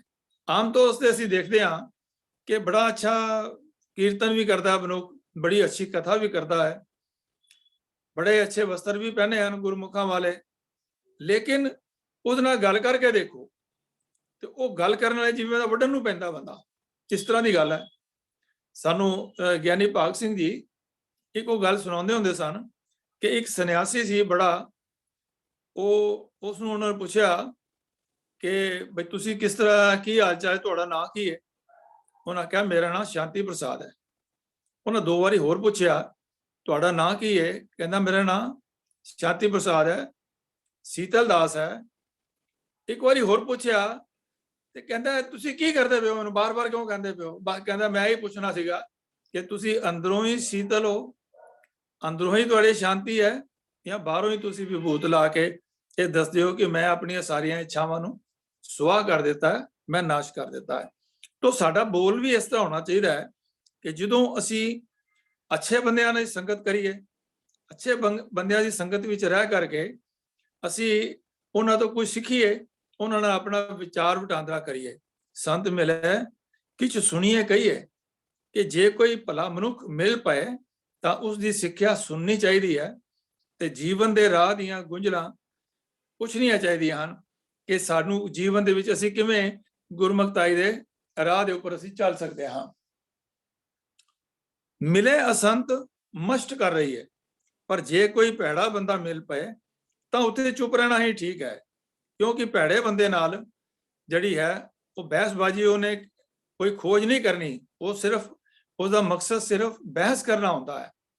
ते खोजी उपजै बादी बिनसै हों बल बल गुर करतारा, कि जिहड़ा खोज करने वाला व्यक्ति है वो कुछ ना कुछ प्रोग्रेस करता है, उसकी कोई स्पिरिचुअल एजुकेशन होती है। लेकिन जिहड़ा भैड़ा बंदा है वो भैड़ी संगत तो बचना चाहिए है। बाबा बोलना क्या कहिए, ये भाई जगत विच रहिंदिआं किहो जे बोल बोलीए, ਇਹ ਗੌੜੀ ਰਾਗ ਦੇ ਗੌਂਡ ਰਾਗ ਦੇ ਵਿੱਚ ਕਬੀਰ ਸਾਹਿਬ ਜੀ ਦਾ ਇਹ ਸ਼ਬਦ ਹੈ। 870 ਅੰਕ ਦੇ ਉੱਪਰ ਸ੍ਰੀ ਗੁਰੂ ਗ੍ਰੰਥ ਸਾਹਿਬ ਜੀ ਸੁਭਾਇਮਾਨ ਹੈ। ਸਵਾਲ ਪੈਦਾ ਕੀਤਾ ਕਬੀਰ ਸਾਹਿਬ ਜੀ ਨੇ, ਬਾਬਾ ਬੋਲਣਾ ਕਿਆ ਕਹੀਏ, ਇਹ ਭਾਈ ਜਗਤ ਵਿੱਚ ਰਹਿੰਦਿਆਂ ਕਿਹੋ ਜਿਹੇ ਬੋਲ ਬੋਲੀਏ? ਤਾਂ ਆਪੇ ਜਵਾਬ ਦਿੰਦੇ ਹਨ, ਜੈਸੇ ਰਾਮ ਨਾਮ ਰੱਬ ਰਹੀਏ ਟਹਾਓ। ਜਿਨ੍ਹਾਂ ਦੀ ਬਰਕਤ ਨਾਲ ਪਰਮਾਤਮਾ ਦੇ ਨਾਮ ਵਿੱਚ ਸੁਰਤ ਟਿਕੀ ਰਹੇ, ਐਸੇ ਬੋਲ ਬੋਲਣੇ ਚਾਹੀਦੇ ਹਨ, ਐਸੇ ਵਿਚਾਰ ਕਰਨੇ ਚਾਹੀਦੇ ਹਨ, ਐਸੀ ਡਿਸਕਸ਼ਨ ਕਰਨੀ ਚਾਹੀਦੀ ਹੈ, ਐਸੀ ਸੰਗਤ ਕਰਨੀ ਚਾਹੀਦੀ ਹੈ। ਔਰ ਬਾਕੀ ਦੇ ਸਾਰੇ ਜਿਹੜੇ ਹਨ ਵਿਚਾਰ, ਇਸ ਦੇ ਨਾਲ ਹੀ ਜਦੋਂ ਅਸੀਂ ਇੰਟਰੈਕਸ਼ਨ ਕਰਦੇ ਹਾਂ ਤਾਂ ਅਸੀਂ ਕੁਝ ਗੁਣ ਆਪਣੇ ਕਿਸੇ ਹੋਰ ਦੂਜੇ ਵਿਅਕਤੀ ਨੂੰ ਦਿੰਦੇ ਹਾਂ ਤੇ ਕੁਝ ਅਸੀਂ ਉਸ ਤੋਂ ਲੈਂਦੇ ਹਾਂ। ਸੰਗਤ ਦਾ ਭਾਵ ਇਹ ਹੈ ਕਿ ਸੰਗਤ ਵਿੱਚ ਬੈਠ ਕਰਕੇ, ਜਿਵੇਂ ਸਾਨੂੰ ਪੰਚਮ ਪਾਤਸ਼ਾਹ ਨੇ ਕਿਹਾ ਹੈ ਕਿ ਅਵਰ ਕਾਜ ਤੇਰੇ ਕਿਤੇ ਨਾ ਕਾਮ, ਮਿਲ ਸਾਧ ਸੰਗਤ ਭਜ ਕੇਵਲ ਨਾਮ। तो साध संगत ਵਿੱਚ बैठ करके अपने आप ਤੇ घर ਵਿੱਚ ਬੰਦਾ ਬੜਾ ਆਪਣੇ ਆਪ ਨੂੰ ਬ੍ਰਹਮ ਗਿਆਨੀ ਸਮਝੇਗਾ, ਲੇਕਿਨ ਜੋ ਸੰਗਤ ਵਿੱਚ ਜਾ ਕੇ ਬੈਠੇਗਾ ਤਾਂ ਉਹਨੂੰ ਪਤਾ ਲੱਗ ਜਾਏਗਾ ਕਿ ਇੱਕ ਦੋ ਇੱਕ ਚੜੰਦੀਆਂ ਕਿ ਮੇਰੇ ਤੋਂ ਵੱਧ ਜਿਹੜੇ ਹੈ ਉਹ ਹੋਰ ਵੀ ਬੜੇ ਵਿਦਵਾਨ ਬੈਠੇ ਹਨ, ਬੜੇ ਜੀਵਨ ਵਾਲੇ ਬੰਦੇ ਬੈਠੇ ਹਨ। तो ਉਹ ਜੀਵਨ ਮੈਨੂੰ ਇੱਕ ਵਿਦਵਾਨ ਦੀ ਗੱਲ ਯਾਦ ਆ ਗਈ ਹੈ। ਉਹ ਕਹਿਣ ਲੱਗੇ ਕਿ ਜਦੋਂ ਸੰਗਤ ਵਿੱਚ ਬੈਠੇ ਹੋਵੋ ਤਾਂ ਇਹ ਦੇਖੋ ਕਿ ਤੁਹਾਡੇ ਤੋਂ ਉੱਚੀ ਅਵਸਥਾ ਵਾਲਾ ਜਿਹੜਾ ਵਿਅਕਤੀ ਹੈ ਉਹਦੇ ਨਾਲ ਤੁਸੀਂ ਸੰਵਾਦ ਕਰੋ, ਉਹਦੇ ਨਾਲ ਤੁਸੀਂ ਡਿਸਕਸ਼ਨ ਕਰੋ ਔਰ ਉਹਦੇ ਜਿਹੜੀਆਂ ਵਾਈਬਸ ਨੇ ਉਹ ਆਪਣੇ ਅੰਦਰ ਗ੍ਰਹਿਣ ਕਰੋ, ਉਹਦੇ ਵਿਚਾਰਾਂ ਨੂੰ ਗ੍ਰਹਿਣ ਕਰੋ ਤਾਂ ਕਿ ਤੁਹਾਡਾ ਵੀ ਸਪਿਰਿਚੁਅਲ ਐਜੂਕੇਸ਼ਨ ਹੋਵੇ। ਤੋ ਸੰਤਨ ਸਿਉ ਬੋਲੇ ਉਪਕਾਰੀ, ਕਿਉਂਕਿ ਭਲਿਆਂ ਨਾਲ ਗੱਲ ਕੀਤਿਆਂ ਕੋਈ ਭਲਾਈ ਹੀ ਗੱਲ ਨਿਕਲੇਗੀ। ਸੰਤਨ ਸਿਉ ਬੋਲੇ ਉਪਕਾਰੀ, ਕਿਉਂਕਿ ਭਲਿਆਂ ਨਾਲ ਗੱਲ ਕੀਤਿਆਂ ਕੋਈ ਭਲਾਈ ਦੀ ਗੱਲ ਨਿਕਲੇਗੀ। ਮੂਰਖ ਸਿਉ ਬੋਲੇ ਝੱਖ ਮਾਰੀ, ਤੇ ਮੂਰਖ ਨਾਲ ਬੋਲਿਆ ਵਿਅਰਥ ਖਪਖਪਾਈ ਹੋਵੇਗਾ। ਭਾਵ ਉਹਦੇ ਅੰਦਰੋਂ ਪਾਣੀ ਜਿਵੇਂ ਰਿੜਕਣ ਵਾਲੀ ਗੱਲ ਹੈ, ਉਹ ਵਿੱਚੋਂ ਕੋਈ ਤੱਤ ਨਹੀਂ ਨਿਕਲੇਗਾ। ਤੇ ਜੇਕਰ ਦੁੱਧ ਨੂੰ ਅਸੀਂ ਰਿੜਕਾਂਗੇ ਤੇ ਫਿਰ ਸਾਨੂੰ ਮੱਖਣ ਜ਼ਰੂਰ ਪ੍ਰਾਪਤ ਹੋਏਗਾ। ਆ ਫਰੂਟਫੁਲ ਡਿਸਕਸ਼ਨ ਨਾਲ ਸਾਨੂੰ ਕੁਝ ਪ੍ਰਾਪਤ ਜ਼ਰੂਰ ਹੁੰਦਾ ਹੈ। ਤੇ ਇਹੋ ਜਿਹੇ ਮੂਰਖਾਂ ਨਾਲ ਗੱਲ ਕਰਾਂਗੇ ਤਾਂ ਬੋਲਤ ਬੜੇ ਵਿਕਾਰਾ। ਫਿਰ ਜੋ ਮੂਰਖਾਂ ਨਾਲ ਗੱਲਾਂ ਕਰੀਏ ਉਸ ਦੇ ਕੁਸੰਗ ਵਿੱਚ ਵਿਕਾਰ ਹੀ ਵਿਕਾਰ ਵੱਧਦੇ ਹਨ। ਪਰ ਇਸ ਦਾ ਭਾਵ ਇਹ ਨਹੀਂ ਕਿ ਕਿਸੇ ਨਾਲ ਵੀ ਬਹਿਣਾ ਖਲੋਣਾ ਨਹੀਂ। ਬਹਿਣਾ ਖਲੋਣਾ ਠੀਕ ਹੈ, ਲੇਕਿਨ ਵਿਚਾਰ ਉਹਨਾਂ ਨਾਲ ਹੀ ਕਰੋ ਜਿਨ੍ਹਾਂ ਦੇ ਅੰਦਰ ਗੁਣ ਹਨ। ਫਿਰ ਕਹਿੰਦੇ ਨੇ ਕਿ ਬਿਨ ਬੋਲੇ, ਹੁਣ ਜਿਵੇਂ ਕਈਆਂ ਨੇ ਚੁੱਪ ਧਾਰਨ ਕੀਤੀ ਹੋਈ ਹੈ। ਸਾਡੇ ਸਮਾਜ ਅੰਦਰ ਵੀ ਮੋਨੀ ਜੀ ਦਾ ਨਾਂ ਕਿ ਬੋਲਦੇ ਹੀ ਨਹੀਂ, ਇਹਨਾਂ ਨੇ ਮੌਨ ਧਾਰਨ ਕੀਤਾ ਕਿੰਨੇ ਸਾਲਾਂ ਦੇ। ਤੇ ਜਪਜੀ ਸਾਹਿਬ ਵੀ ਸਭ ਤੋਂ ਪਹਿਲਾਂ ਗੱਲ ਕਰ ਮਹਾਰਾਜ ਨੇ ਸਮਝਾ ਦਿੱਤਾ ਪਹਿਲੀ ਪੌੜੀ, ਚੁੱਪ ਹੈ ਚੁੱਪ ਨਾ ਹੋਵਈ ਇਹ ਲਾਇ ਰਹਾ ਲਿਵਤਾਰ। ਕਿ ਜੇ ਚੁੱਪ ਕਰਕੇ ਹੀ ਅਸੀਂ ਆਪਣਾ ਬਿਲਕੁਲ ਹੀ ਬਿਰਤੀ ਕਾਗਰ ਕਰਕੇ ਬਹਿ ਰਹੀ ਹੈ, ਬੋਲੀਏ ਹੀ ਨਾ ਕਿਸੇ ਨਾਲ, ਤੇ ਫਿਰ ਮਹਾਰਾਜ ਨੇ ਕਿਹਾ ਕਿ ਮਨ ਤਾਂ ਚੁੱਪ ਨਹੀਂ ਹੋਇਆ, ਤੇਰਾ ਮੂੰਹ ਹੀ ਚੁੱਪ ਹੋਇਆ ਨਾ। ਤੇ ਮਨ ਜਿਹੜਾ ਹੈ ਉਹ ਤੇ ਫਿਰ ਸੋਚ ਹੀ ਰਿਹਾ ਨਾ, ਭਾਵੇਂ ਤੁਸੀਂ ਹਜ਼ਾਰਾਂ ਸਾਲ ਚੁੱਪ ਕਰਕੇ ਬੈਠੇ ਰਹੋ। ਤੋ ਬਿਨ ਬੋਲੇ ਕਿਆ ਕਰੇ ਵਿਚਾਰਾ, ਜੇ ਭਲੇ ਮਨੁੱਖਾਂ ਨਾਲ ਵੀ ਨਹੀਂ ਬੋਲਾਂਗੇ, ਭਾਵ ਜੇ ਭਲਿਆਂ ਪਾਸ ਵੀ ਨਹੀਂ ਬੈਠਾਂਗੇ ਤਾਂ ਵਿਚਾਰ ਦੀਆਂ ਗੱਲਾਂ ਕਿਵੇਂ ਕਰ ਸਕਦੇ ਹਾਂ। ਕਹੋ ਕਬੀਰ ਛੂਛਾ ਘੱਟ ਬੋਲੇ। ਕਹਿੰਦੇ ਨੇ ਕਿ ਜਿਹੜੇ ਮਨਮੁਖ ਹਨ, ਜਿਹੜੇ ਭੈੜੇ ਮਨੁੱਖ ਹਨ, ਉਹ ਸੱਚੀ ਗੱਲ ਇਹ ਹੈ ਕਿ ਜਿਵੇਂ ਖਾਲੀ ਘੜਾ ਬੋਲਦਾ ਹੈ, ਜੇ ਉਹ ਪਾਣੀ ਨਾਲ ਭਰਿਆ ਹੋਵੇ ਤਾਂ ਉਹ ਕਦੇ ਡੋਲਦਾ ਨਹੀਂ। ਇਸੇ ਤਰ੍ਹਾਂ ਬਹੁਤੀਆਂ ਫਾਲਤੂ ਗੱਲਾਂ ਗੁਣਹੀਨ ਮਨੁੱਖ ਹੀ ਕਰਦਾ ਹੈ। ਗੁਣਵਾਨ ਵਿਅਕਤੀ ਜਿਹੜਾ ਹੈ ਉਹ ਬਹੁਤੀਆਂ ਗੱਲਾਂ ਨਹੀਂ ਕਰਦਾ। ਬਹੁਤਾ ਬੋਲਣ ਚੱਖਣ ਹੋਏ, ਬਿਨ ਬੋਲੇ ਜਾਣੇ ਸੱਚ ਸੋਏ ਸਭ ਸੋਏ। ਤੋ ਭਰਿਆ ਹੋਏ ਸੋ ਕਬੂ ਨਾ ਡੋਲੇ। ਜਿਹੜਾ ਘੜਾ ਭਰਿਆ ਹੋਇਆ ਹੈ ਉਹ ਡੋਲਦਾ ਨਹੀਂ ਹੈ। ਭਾਵ ਜਿਸ ਦੇ ਪਾਸ ਸੱਚਾ ਗਿਆਨ ਹੈ ਉਹ ਉਸ ਸੱਚੇ ਗਿਆਨ ਦਾ ਆਨੰਦ ਮਾਣ ਰਿਹਾ ਹੁੰਦਾ, ਉਹ ਸਿਮਰਨ ਵਿੱਚ ਜੁੜਿਆ ਹੁੰਦਾ ਹੈ ਤੇ ਉਸ ਨੂੰ ਇਹ ਅਭਿਲਾਖਿਆ ਹੁੰਦੀ ਹੈ ਕਿ ਮੈਨੂੰ ਕੋਈ ਐਸਾ ਸੱਜਣ ਮਿਲੇ, ਕਹਿੰਦੇ ਮਤ ਕੋਈ ਬਖਸ਼ਿਆ ਤੈ ਮਿਲੇ ਤੂੰ ਵੀ ਬਖਸ਼ਿਆ ਜਾ, ਕਿ ਉਹ ਬਖਸ਼ਿਆ ਹੋਇਆਂ ਦੀ ਸੰਗਤ ਜਿਹੜੀ ਹੈ ਉਹ ਕਰਨਾ ਚਾਹੁੰਦਾ ਹੈ। ਤੋ ਅਸੀਂ ਕਬੀਰ ਸਾਹਿਬ ਦੇ ਇਹ ਸ਼ਬਦ ਤੋਂ ਸਾਨੂੰ ਇਹ ਪ੍ਰੇਰਣਾ ਮਿਲੀ ਹੈ। ਔਰ ਕਬੀਰ ਸਾਹਿਬ ਨੇ ਇਸੇ ਸ਼ਬਦ ਅੰਦਰ ਸਾਨੂੰ ਇਹ ਵੀ ਦੱਸਿਆ ਕਿ ਸਾਡੇ ਜਿਹੜਾ ਸਰੀਰਕ ਜਿਹੜਾ ਸਾਡਾ ਜਿਹੜੀ ਅਸੀਂ ਆਪਣੇ ਆਪ ਨੂੰ ਜੀਵਨ ਵਿੱਚ ਆਪਣੇ ਕਿਰਿਆਕਰਮ ਕਰਦੇ ਹਾਂ, ਉਸ ਵਾਸਤੇ ਵੀ ਸਾਨੂੰ ਜਿਹੜੀ ਹੈ ਉਹ ਗਾਈਡੈਂਸ ਜਿਹੜੀ ਹੈ ਸਾਨੂੰ ਦਿੱਤੀ ਹੋਈ ਹੈ ਕਿ ਸਾਨੂੰ ਕਿਸ ਤਰ੍ਹਾਂ ਦਾ ਖਾਣਾ ਖਾਣਾ ਚਾਹੀਦਾ ਹੈ। ਸਾਡੇ ਬਜ਼ੁਰਗ ਦੱਸਦੇ ਸਨ ਕਿ ਜੈਸਾ ਅੰਨ ਤੈਸਾ ਮਨ। ਕਿ ਜੈਸਾ ਜਿਸ ਤਰ੍ਹਾਂ ਦਾ ਮਨ ਅੰਨ ਅਸੀਂ ਖਾਂਦੇ ਆ ਉਸ ਤਰ੍ਹਾਂ ਦਾ ਹੀ ਸਾਡਾ ਮਨ ਬਣ ਜਾਂਦਾ ਹੈ। ਤੋ ਇਹ ਵੀ ਸਾਨੂੰ ਕਿਹਾ, ਫਿਰ ਕਬੀਰ ਸਾਹਿਬ ਨੇ ਸਮਝਾਇਆ ਸਾਨੂੰ ਸ੍ਰੀ ਰਾਗ ਦੇ ਵਿੱਚ, ਜੋ 16 ਅੰਕ ਦੇ ਉੱਪਰ ਬਿਰਾਜਮਾਨ ਹੈ ਸ੍ਰੀ ਗੁਰੂ ਗ੍ਰੰਥ ਸਾਹਿਬ ਵਿੱਚ, ਬਾਬਾ ਹੋਰ ਖਾਣਾ ਖੁਸ਼ੀ ਖੁਆਰ, ਇਹ ਭਾਈ ਉਹਨਾਂ ਪਦਾਰਥਾਂ ਨੂੰ ਖਾਣ ਨਾਲ ਖੁਆਰ ਹੋਈਦਾ ਹੈ। ਭਾਵ ਅਸੀਂ ਐਸੀ ਜਿਹੜੀਆਂ ਚੀਜ਼ਾਂ ਟੌਕਸਿਕ ਚੀਜ਼ਾਂ ਜਾਂ ਜਿਹੜੇ ਨਸ਼ੇ ਹਨ, ਇਹੋ ਜਿਹੀ ਚੀਜ਼ਾਂ ਜਿਹੜੀਆਂ ਅਸੀਂ ਪ੍ਰਾਪਤ ਕਰ ਲਈਏ, ਕਿਉਂਕਿ ਕਈ ਐਸੇ ਵੀ ਅਸੀਂ ਦੇਖਿਆ ਹੈ, ਇਤਿਹਾਸ ਵਿੱਚ ਵੀ ਦੇਖਿਆ ਹੈ, ਅਨਮਤੀਆਂ ਦੇ ਇਤਿਹਾਸ ਦੇ ਅੰਦਰ, ਕਿ ਉਹ ਨਸ਼ੇ ਕਰਕੇ ਆਪਣੀ ਸੁਰਤੀ ਜੋੜ ਕਰਕੇ ਬੈਠ ਜਾਂਦੇ ਸਨ ਕਿ ਅਸੀਂ ਸਿਮਰਨ ਕਰਨ ਲੱਗੇ ਹਾਂ। ਸਾਡੇ ਇੱਕ ਆਫਿਸ ਵਿੱਚ ਵੀ ਇੱਕ ਬੰਦਾ ਸਾਨੂੰ ਮਿਲਿਆ ਕਿ ਜਿਹੜਾ ਜਿਸਨੇ ਆਪਣੀ ਮਤਲਬ ਕਿ ਜਿਹੜੀ ਵਾਈਨ ਹੈ ਉਹ ਆਪਣੇ ਆਫਿਸ ਦੀ ਅਲਮਾਰੀ ਦੇ ਵਿੱਚ ਰੱਖੀ ਹੋਈ ਸੀ। ਤੇ ਉਹਨੂੰ ਮੈਂ ਕਿਹਾ ਵੀ ਇਹ ਕਿਉਂ ਤੁਸੀਂ ਰੱਖੀ ਹੋਈ ਹੈ? ਕਹਿੰਦਾ ਥੋੜਾ ਜਿਹਾ ਘੁੱਟ ਲਾ ਲਓ ਨਾ ਤੇ ਫਿਰ ਬਿਰਤੀ ਬੜੀ ਵਧੀਆ ਜੁੜਦੀ ਹੈ। ਤੇ ਮੈਂ ਕਿਹਾ ਵੀ ਫਿਰ ਤੇ ਗੱਲ ਫਿਰ ਇਹ ਕਿ ਇੱਕ ਵਾਰੀ ਜੁੜ ਗਈ ਤੇ ਨਸ਼ਾ ਖਤਮ ਹੋਇਆ ਤੇ ਜਿਹੜੀ ਬਿਰਤੀ ਉਹ ਟੁੱਟ ਜਾਂਦੀ ਹੈ। ਲੇਕਿਨ ਗੁਰੂ ਦੀ ਬਾਣੀ ਜਿਹੜੀ ਹੈ, ਗੁਰੂ ਦੇ ਜਿਹੜੇ ਉਪਦੇਸ਼ ਹਨ, ਹਾਲਾਂਕਿ ਇਹ ਗੁਰਬਾਣੀ ਨਹੀਂ ਹੈ, ਲੇਕਿਨ ਗੁਰੂ ਨਾਨਕ ਸਾਹਿਬ ਦੇ ਨਾਮ ਪਰ ਇਹ ਆਮ ਪ੍ਰਚਲਿਤ ਹੈ ਕਿ ਨਾਮ ਖੁਮਾਰੀ ਨਾਨਕਾ ਚੜੀ ਰਹੇ ਦਿਨ ਰਾਤ। ਕਿ ਜਿਹੜੀ ਨਾਮ ਦੀ ਖੁਮਾਰੀ ਹੈ, ਉਹ ਜਿਹੜੀ ਅਵਸਥਾ ਹੈ, ਉਹ ਹਮੇਸ਼ਾ ਹੀ ਜਿਹੜੀ ਹੈ ਉਹ ਰਹਿੰਦੀ ਹੈ। ਤੋ ਇਹ ਨਸ਼ੇ ਕਰਕੇ ਜਾਂ ਐਸਾ ਖਾਣਾ ਖਾਣ ਦੇ ਨਾਲ ਜਿਸ ਨਾਲ ਕਿ ਸਾਡੇ ਮਨ ਦੇ ਅੰਦਰ ਵਿਕਾਰ ਪੈਦਾ ਹੋਣ, ਉਹ ਜਿਹੇ ਖਾਣੇ ਨੂੰ ਆਪਾਂ ਨਹੀਂ ਖਾਣਾ। ਸੋ ਕਬੀਰ ਸਾਹਿਬ ਫਰਮਾ ਰਹੇ ਹਨ, ਬਾਬਾ ਹੋਰ ਖਾਣਾ ਖੁਸ਼ੀ ਖੁਆਰ, ਉਹਨਾਂ ਪਦਾਰਥਾਂ ਨੂੰ ਖਾਣ ਨਾਲ ਖੁਆਰ ਹੋਈਦਾ ਹੈ, ਜਿਤ ਖਾਦੇ ਤਨ ਪੀੜੀ ਹੈ, ਮਨ ਵਿੱਚ ਚਲੇ ਵਿਕਾਰ ਕਹਾਓ। ਜਿਨ੍ਹਾਂ ਪਦਾਰਥਾਂ ਦੇ ਖਾਣ ਨਾਲ ਸਰੀਰ ਰੋਗੀ ਹੋ ਜਾਂਦਾ ਹੈ ਅਤੇ ਮਨ ਵਿੱਚ ਵੀ ਕਦੀ ਮੰਦੇ ਖਿਆਲ ਜਿਹੜੇ ਹਨ ਉਹ ਤੁਰ ਪੈਂਦੇ ਹਨ। ਕਈ ਖਿਆਲ ਜਿਹੜੇ ਹਨ ਮੰਦੇ ਮਨ ਵਿੱਚ ਆਉਂਦੇ ਹਨ, ਜਿਸ ਵੇਲੇ ਅਸੀਂ ਉਹ ਚੀਜ਼, ਉਸੇ ਪਦਾਰਥ ਜਿਹੜੇ ਹਨ ਉਹ ਅਸੀਂ ਟੌਕਸਿਕ ਪਦਾਰਥ ਜਾਂ ਜਿਹੜੇ ਜ਼ਿਆਦਾ ਜਿਹੜੇ ਚੀਜ਼ਾਂ ਖਾਂਦੇ ਹਾਂ ਅਸੀਂ, ਤੇ ਉਹਦੇ ਨਾਲ ਸਾਡਾ ਮਨ ਜਿਹੜਾ ਖਰਾਬ ਹੁੰਦਾ ਹੈ। ਤੇ ਮਨ ਦੇ ਟਿਕਾਓ ਦੀ ਤੇ ਸਾਰੀ ਗੱਲ ਹੈ, ਸਹਿਜ ਅਵਸਥਾ ਹੈ ਹੀ ਮਨ ਦੇ ਟਿਕਾਓ ਦੀ ਹੈ। ਤੇ ਜੇ ਮਨ ਹੀ ਇਹਨਾਂ ਚੀਜ਼ਾਂ ਦੇ ਪਾਸੇ ਹੀ ਖਾਣਿਆਂ ਦੇ ਜਿਹੜੇ ਸਵਾਦ ਹਨ ਉਹਨਾਂ ਪਿੱਛੇ ਹੀ ਲੱਗਿਆ ਹੋਇਆ, ਤੇ ਫਿਰ ਉਸ ਨੂੰ ਤੇ ਅਵਸਥਾ ਜਿਹੜੀ ਹੈ ਉਹ ਪ੍ਰਾਪਤ ਨਹੀਂ ਹੋ ਸਕਦੀ। ਸਹਿਜ ਅਵਸਥਾ, ਆਨੰਦ ਵਾਲੀ ਅਵਸਥਾ, ਅਫੁਰ ਅਵਸਥਾ ਪ੍ਰਾਪਤ ਨਹੀਂ ਹੁੰਦੀ। ਉਹ ਤੇ ਫਿਰ ਖਾਣਿਆਂ ਦੇ ਹੀ ਫੁਰਨੇ ਲੈਂਦਾ ਰਹੇਗਾ, ਖਾਣਿਆਂ ਦੇ ਹੀ ਸੁਪਨੇ ਲੈਂਦਾ ਰਹੇਗਾ ਕਿ ਫਲਾਣੇ ਹੋਟਲ ਵੱਲ ਜਾਣੇ, ਅੱਜ ਉੱਥੇ ਜਾਈਏ, ਉੱਥੇ ਫਲਾਣਾ ਵਧੀਆ ਪੀਜ਼ਾ ਮਿਲਦਾ ਜੀ, ਉੱਥੇ ਸਮੋਸੇ ਬੜੇ। ਮੈਂ ਕਈ ਵਿਚਾਰ ਸੁਣੇ ਹਨ ਐਸੀ ਸੰਗਤ ਵਿੱਚ ਬੈਠਿਆਂ ਲੋਕਾਂ ਦੇ ਵੀ, ਕਿ ਉਹ ਫਲਾਣੀ ਜਗ੍ਹਾ ਦੇ ਉੱਪਰ ਪੂੜੀਆਂ ਬੜੀਆਂ ਵਧੀਆ ਮਿਲਦੀਆਂ ਨੇ, ਫਲਾਣੀ ਜਗ੍ਹਾ ਦੇ ਉੱਪਰ ਛੋਲੇ ਬੜੇ ਵਧੀਆ ਮਿਲਦੇ ਨੇ, ਸਮੋਸੇ ਬੜੇ ਵਧੀਆ ਮਿਲਦੇ ਨੇ। ਤੋ ਉਹ ਉਹਨਾਂ ਦੀ ਬਿਰਤੀ ਜਿਹੜੀ ਆ ਉਸ ਪਾਸੇ ਵੱਲ ਹੀ ਡਾਇਵਰਟ ਰਹਿੰਦੀ ਹੈ। ਫਿਰ ਅੱਗੋਂ ਇਹ ਵੀ ਸਾਨੂੰ ਕਿਹਾ ਕਿ ਸਾਡਾ ਜਿਹੜੀ ਅਸੀਂ ਕੱਪੜੇ ਪਹਿਨਦੇ ਆ, ਕਈਆਂ ਨੂੰ ਬੜਾ ਸ਼ੌਕ ਹੁੰਦਾ ਕੱਪੜੇ ਪਾਉਣ ਦਾ, ਠੀਕ ਹੈ, ਪਾਣੇ ਚਾਹੀਦੇ ਨੇ, ਚੰਗੇ ਕੱਪੜੇ ਪਾਣੇ ਚਾਹੀਦੇ ਨੇ, ਲੇਕਿਨ ਐਸੇ ਕੱਪੜੇ ਨਹੀਂ ਜੋ ਸਾਨੂੰ ਕਬੀਰ ਸਾਹਿਬ ਦੱਸਦੇ ਹਨ ਕਿ ਪ੍ਰਭੂ ਪ੍ਰੀਤ ਵਿੱਚ ਮਨ ਰੰਗਿਆ ਜਾਏ। ਇਹ ਜਿਹੜੀ ਲਾਲ ਜਿਹੜੇ ਪੋਸ਼ਾਕਾਂ ਹਨ, ਇਹ ਦਾਨ ਪੁੰਨ ਕਰਨਾ, ਲੋੜਵੰਦੀਆਂ ਦੀ ਸੇਵਾ ਕਰਨੀ, ਇਹੀ ਸਾਡੇ ਵਾਸਤੇ ਜਿਹੜੀ ਹੈ ਉਹ ਚਿੱਟੀ ਜਾਂ ਲਾਲ ਜਿਹੜੀ ਪੋਸ਼ਾਕ ਹੋਣੀ ਚਾਹੀਦੀ ਹੈ। ਰੱਤਾ ਪਹਿਨਣ ਮਨ ਰੱਤਾ, ਸੁਪੇਦੀ ਸਤਦਾਨ। ਤੋ ਫਿਰ ਇੱਕ ਗੱਲ ਉਹਨਾਂ ਨੇ ਹੋਰ ਇੱਕ ਸਾਨੂੰ ਸਮਝਾਈ ਹੈ, ਸੂਹੀ ਰਾਗ ਵਿੱਚ ਤੀਜੇ ਪਾਤਸ਼ਾਹ ਜੀ ਨੇ 790 ਅੰਕ ਦੇ ਉੱਤੇ ਹੈ ਕਿ 100 ਉਲਾਮੇ ਦਿਨੇ ਕੇ ਰਾਤੀ ਮਿਲਣ ਸਹੰਸ, ਕਿ ਇਸ ਜੀਵ ਨੂੰ ਦਿਨ ਦੇ ਵੇਲੇ ਕੀਤੇ ਮੰਦੇ ਕਰਮਾਂ ਦੇ 100 ਉਲਾਮੇ ਮਿਲਦੇ ਹਨ।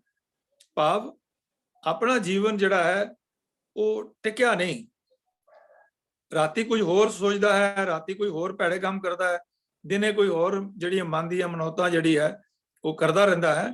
ਮਾਇਆ ਵਾਲੇ ਪਾਸੇ ਹੀ ਉਹਦੀ ਸੋਚ ਜਿਹੜੀ ਹੈ ਉਹ ਚੱਲਦੀ ਰਹਿੰਦੀ ਹੈ।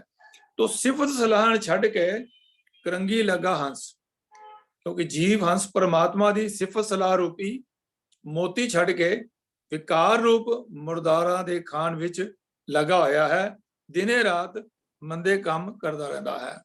ਤੋ ਫਿਟ ਅਵੇਹਾ ਜੀਵਿਆ ਜਿਤ ਖਾਏ ਵਧਾਇਆ ਪੇਟ। ਭਾਵ ਫਿਟੇ ਮੂੰਹ ਹੈ ਅਜਿਹੇ ਜੀਵਨ ਵਿੱਚ ਜਿਸ ਨੂੰ ਸਿਰਫ ਖਾ ਕੇ ਹੀ ਅਸੀਂ ਢਿੱਡ ਜਿਹੜੇ ਹਾਂ ਉਹ ਵਧਾ ਰਹੇ ਹਾਂ। ਨਾਨਕ ਸੱਚੇ ਨਾਮ ਬਿਨ ਸਭੋ ਦੁਸ਼ਮਣ ਹੇਤ। ਇਹ ਨਾਨਕ ਪ੍ਰਭੂ ਦੇ ਇਸ ਨਾਮ ਤੋਂ ਵਾਂਝੇ ਰਹਿਣ ਕਰਕੇ ਇਹ ਸਾਰਾ ਮੋਹ ਵੈਰੀ ਹੋ ਟੁਕਦਾ ਹੈ। ਤੋ ਇੱਥੇ ਸਾਨੂੰ ਇਹ ਵੀ ਗੱਲ ਮਹਾਰਾਜ ਨੇ ਸਮਝਾਈ ਹੈ ਕਿ ਸਾਡੀ ਜਿਹੜਾ ਜੀਵਨ ਹੈ ਉਹ ਸੇਵਾ ਵਾਲਾ ਵੀ ਹੋਣਾ ਚਾਹੀਦਾ ਹੈ, ਕਿ ਸਾਡੇ ਜੀਵਨ ਦੇ ਵਿੱਚ ਅਗਰ ਸੇਵਾ ਹੈ, ਸਿਮਰਨ ਹੈ, ਇਹ ਦੋ ਜਿਹੜੇ ਹਨ ਖੰਭ ਹਨ ਜਿਨ੍ਹਾਂ ਦੇ ਉੱਪਰ ਗੁਰਸਿੱਖ ਉਡਾਰੀ ਮਾਰਦੇ ਹਨ। ਸੋ ਆਸਾ ਰਾਗ ਦੇ ਆਸਾ ਦੀ ਵਾਰ ਦੇ ਵਿੱਚ ਸਾਨੂੰ 467 ਅੰਕ ਦੇ ਉੱਪਰ ਜੋ ਪੌੜੀ ਹੈ ਉਹਦੇ ਵਿੱਚ ਸਾਨੂੰ ਸਮਝਾਇਆ ਕਿ ਸੇਵ ਕੀਤੀ ਸੰਤੋਖਈ। ਜਿਹੜੇ ਸੰਤੋਖੀ ਮਨੁੱਖ ਭਾਵ ਜਿਹੜੇ ਸਹਿਜ ਅਵਸਥਾ ਵਿੱਚ ਅਪੜ ਜਾਂਦੇ ਹਨ, ਉਹਨਾਂ ਦਾ ਜੀਵਨ ਸੰਤੋਖੀ ਹੋ ਜਾਂਦਾ ਹੈ। ਸੇਵ ਕੀਤੀ ਸੰਤੋਖੀ ਜਿਨੀ ਸੱਚੋ ਸੱਚ ਤੇ ਆਇਆ। ਜਿਹੜੇ ਸੰਤੋਖੀ ਮਨੁੱਖ ਸਦਾ ਇੱਕ ਅਬਨਾਸੀ ਪ੍ਰਭੂ ਨੂੰ ਸਿਮਰਦੇ ਹਨ, ਪ੍ਰਭੂ ਦੀ ਸੇਵਾ ਉਹੀ ਕਰਦੇ ਹਨ। ਫਿਰ ਉਹ ਕੀ ਕਰਦੇ ਹਨ ਕਿ ਮਨੁੱਖ ਉਹ ਮੰਦੇ ਪੈਰ ਨਾ ਰੱਖਿਓ, ਉਹ ਮੰਦੇ ਪੈਰ ਵਾਲੇ ਪਾਸੇ ਨਹੀਂ ਜਾਂਦੇ। ਕਰ ਸੁਕਰਤ ਧਰਮ ਕਮਾਇਆ, ਉਹ ਕਦੇ ਮੰਦੇ ਕੰਮ ਦੇ ਨੇੜੇ ਨਹੀਂ ਜਾਂਦੇ, ਭਲਾ ਕੰਮ ਕਰਦੇ ਹਨ ਅਤੇ ਧਰਮ ਅਨੁਸਾਰ ਆਪਣਾ ਜੀਵਨ ਜਿਹੜੇ ਹਨ ਉਹ ਜਿਉਂਦੇ ਹਨ। ਉਹਨੀ ਦੁਨੀਆ ਤੋੜੇ ਬੰਧਨਾ, ਉਹਨਾਂ ਨੇ ਜਿਹੜੇ ਦੁਨੀਆ ਦੇ ਧੰਦਿਆਂ ਵਿੱਚ ਖਚਤ ਕਰਨ ਵਾਲੇ ਮਾਇਆ ਦੇ ਮੋਹ ਰੂਪ ਜੰਜੀਰ ਉਹਨਾਂ ਤੋੜ ਦਿੱਤੇ ਹਨ। ਥੋੜਾ ਖਾਂਦੇ ਹਨ ਅਤੇ ਥੋੜਾ ਹੀ ਪੀਂਦੇ ਹਨ, ਭਾਵ ਖਾਣ ਪੀਣ ਚਸਕੇ ਦੀ ਖਾਤਰ ਨਹੀਂ, ਸਿਰਫ ਸਰੀਰਕ ਨਿਰਵਾਹ ਵਾਸਤੇ। ਅਲਪ ਆਹਾਰ ਸੁਰਭ ਸਿਨਿੰਦਰਾ, ਦਇਆ ਛਮਾ ਤਨ ਪ੍ਰੀਤ, ਸੀਲ ਸੰਤੋਖ ਸਦਾ ਨਿਰਵੈਭੋ, ਵੈਭੋ ਤ੍ਰਿਗੁਣ ਅਤੀਤ। ਕਾਮ ਕ੍ਰੋਧ ਅਹੰਕਾਰ ਲੋਭ ਹਠ, ਮੋਹ ਨ ਮਨ ਸੋ ਲਿਆਵੈ, ਤਭੀ ਆਤਮ ਤਤ ਕੋ ਦਰਸੈ, परम पुरख कह पावे। कि परम पुरख की प्राप्ति करनी है, सहज अवस्था की प्राप्ति करनी है, ते अपने शरीर नू और अपने मन नू एक यूनिसन दे विच रखना है, सिंक्रोनाइजेशन सिंक विच रखना है। तो ये जिहड़ा है साडा जीवन जिहड़ा है, साडा खान पीन रहन सहन भी जिहड़ा साडा ऐसा होना चाहिए है। तू बख्शीशी अगला नित देवें चढ़े सवाया, तू प्रभु तू बड़िया बख्शिशां करने वाला है, सदा जीवां नूं दातां बख्शदा है, वडियाई वड्डा पाया। इस तरह दी प्रभु दी सिफत सलाह करके वो संतोखी मनुख प्रभु नूं प्राप्त कर लैंदे हन।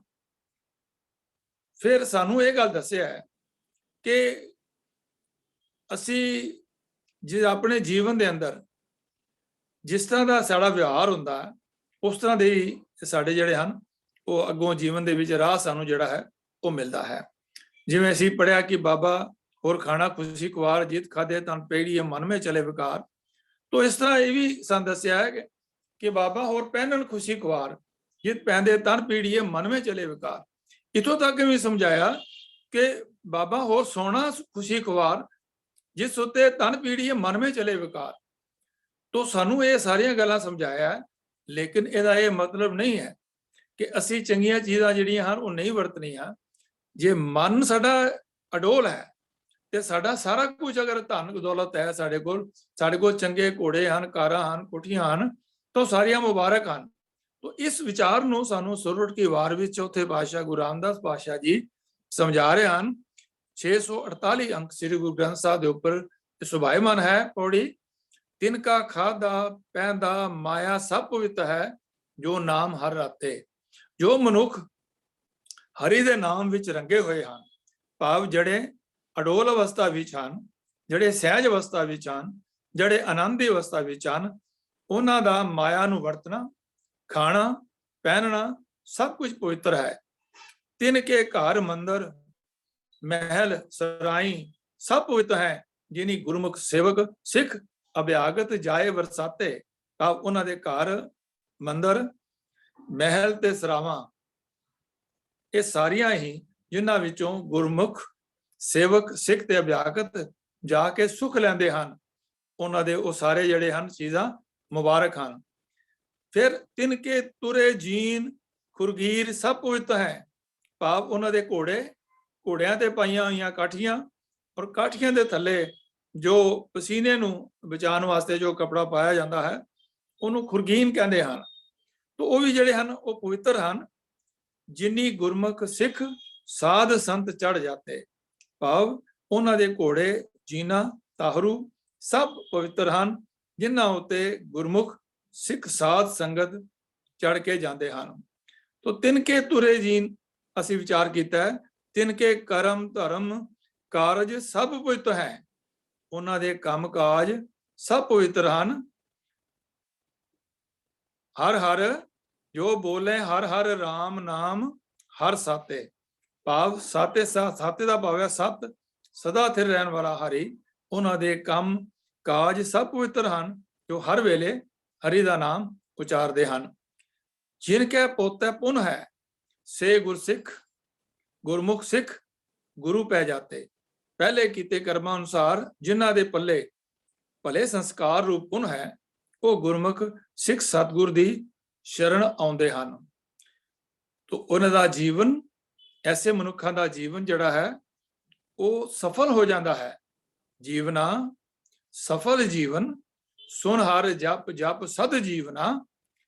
ਸਹਿਜ ਅਵਸਥਾ ਵਿੱਚ ਉਹ ਮਨੁੱਖ ਸਿਮਰਨ ਦੇ ਵਿੱਚ ਜੁੜਦੇ ਹਨ, ਸਿਮਰਨ ਵਿੱਚ ਹੀ ਲੱਗੇ ਰਹਿੰਦੇ ਹਨ, ਉਹ ਆਪਣਾ ਜੀਵਨ ਸਫਲਾ ਕਰਦੇ ਹਨ। ਸਫਲ ਸਫਲ ਸਫਲ ਪਈ ਯਾਤਰਾ, ਉਹਨਾਂ ਦੀ ਯਾਤਰਾ ਸਫਲ ਹੋ ਜਾਂਦੀ ਹੈ। ਪੀਵਨਾ ਜਿਤ ਮਨ ਅਗਾਵੈ ਨਾਮ ਅੰਮ੍ਰਿਤ ਰਸ ਪੀਵਨਾ। ਆਤਮਿਕ ਜੀਵਨ ਦੇਣ ਵਾਲਾ ਹਰੀ ਨਾਮ ਰਸ ਪੀਣਾ ਚਾਹੀਦਾ ਹੈ, ਉਹ ਪੀਂਦੇ ਹਨ। ਇਹ ਪੀਣਾ ਐਸਾ ਹੈ ਕਿ ਇਸ ਦੇ ਰਾਹੀਂ ਮਨ ਦੀ ਤ੍ਰਿਸ਼ਨਾ ਵੱਲੋਂ ਮਨੁੱਖ ਜਿਹੜਾ ਹੈ ਉਹ ਰੱਜਿਆ ਰਹਿੰਦਾ ਹੈ। ਖਾਵਨਾ ਜਿਤ ਭੁੱਖ ਨਾ ਲਾਗੈ ਸੰਤੋਖ ਸਦਾ ਤ੍ਰਿਪਤੀ ਬਨਾ। ਨਾਮ ਭੋਜਨ ਨੂੰ ਹੀ ਜਿੰਦ ਦੀ ਖੁਰਾਕ ਬਣਾਉਣਾ ਚਾਹੀਦਾ ਹੈ, ਕਿਉਂਕਿ ਇਸ ਦੀ ਬਰਕਤ ਨਾਲ ਮਾਇਆ ਵਾਲੀ ਭੁੱਖ ਨਹੀਂ ਲੱਗਦੀ, ਸੰਤੋਖ ਵੀ ਸਦਾ ਰਜੇ ਰਹਿਦਾ ਹੈ। ਤੋ ਪਹਿਨਣਾ ਰੱਖ ਪਤ ਪਰਮੇਸ਼ਰ ਫਿਰ ਨਾਗੇ ਨਹੀਂ ਥੀਵਨਾ। ਇਹ ਜਿੰਦੇ ਪਤੀ ਪਰਮੇਸ਼ਵਰ ਦਾ ਨਾਮ ਕਪੜਾ ਹੀ ਸਿਰ ਉੱਤੇ ਰੱਖ, ਫਿਰ ਕਦੇ ਸਿਰੋਂ ਨੰਗੇ ਨਹੀਂ ਹੋ ਸਕੀਦਾ। ਭਾਵ ਜਿਵੇਂ ਅਸੀਂ ਕਹਿੰਦੇ ਨੇ ਕਰਮੀ ਆਵੇ ਕਪੜਾ ਨਦਰੀ ਮੋਖ ਦਵਾਰ। ਤੋ ਇਹ ਕਰਮਾਂ ਦਾ, ਚੰਗੇ ਕਰਮ, ਸਤਿਗੁਰ ਦੀ ਬਖਸ਼ਿਸ਼ ਰੂਪੀ ਇਹ ਕਪੜਾ ਜਿਹੜਾ ਹੈ ਉਹ ਸਿਮਰਨ ਕਰਨ ਵਾਲਿਆਂ ਨੂੰ, ਨਾਮ ਸਿਮਰਨ ਕਰਨ ਵਾਲਿਆਂ ਨੂੰ ਪ੍ਰਾਪਤ ਹੁੰਦਾ ਹੈ। ਤੇ ਉਹਨਾਂ ਦਾ ਜਿਹੜਾ ਹੈ ਨੰਗੇਜ ਜਿਹੜਾ ਹੈ ਉਹ ਕਦੀ ਵੀ ਨੰਗੇਜ ਨਹੀਂ ਹੁੰਦਾ, ਉਹਨਾਂ ਦਾ ਨੰਗੇਜ ਟੱਕਿਆ ਰਹਿੰਦਾ ਹੈ। ਭੋਗ ਨਾ ਮਨ ਮਦੇ ਹਰ ਰਸ ਸੰਤ ਸੰਗਤ ਮੈਂ ਲੀਵਨਾ। ਮਨ ਵਿੱਚ ਹਰ ਨਾਮ ਰਸ ਨੂੰ ਹੀ ਮਰਨਾ ਚਾਹੀਦਾ ਹੈ, ਸੰਤਾਂ ਦੀ ਸੰਗਤ ਵਿੱਚ ਰਹਿ ਕੇ ਨਾਮ ਰਸ ਹੀ ਪੀਣਾ ਚਾਹੀਦਾ ਹੈ। ਤੋ ਇਹ ਸਾਰੀ ਅਵਸਥਾ ਜਿਹੜੀ ਹੈ ਸਹਿਜ ਅਵਸਥਾ ਦੀ ਹੈ, ਆਨੰਦ ਦੀ ਅਵਸਥਾ ਦਾ ਜ਼ਿਕਰ ਹੈ, ਅਫੁਰ ਅਡੋਲ ਅਵਸਥਾ ਦਾ ਜ਼ਿਕਰ ਹੈ। ਬਿਨ ਤਾਗੇ ਬਿਨ ਸੂਈ ਆਣੀ ਮਨ ਹਰ ਭਗਤੀ ਸੰਗ ਜੀਵਨਾ। ਕਿਸੇ ਸੂਈ ਦੀ ਲੋੜ ਨਹੀਂ ਪੈਂਦੀ, ਕਿਸੇ ਧਾਗੇ ਦੀ ਲੋੜ ਨਹੀਂ ਪੈਂਦੀ।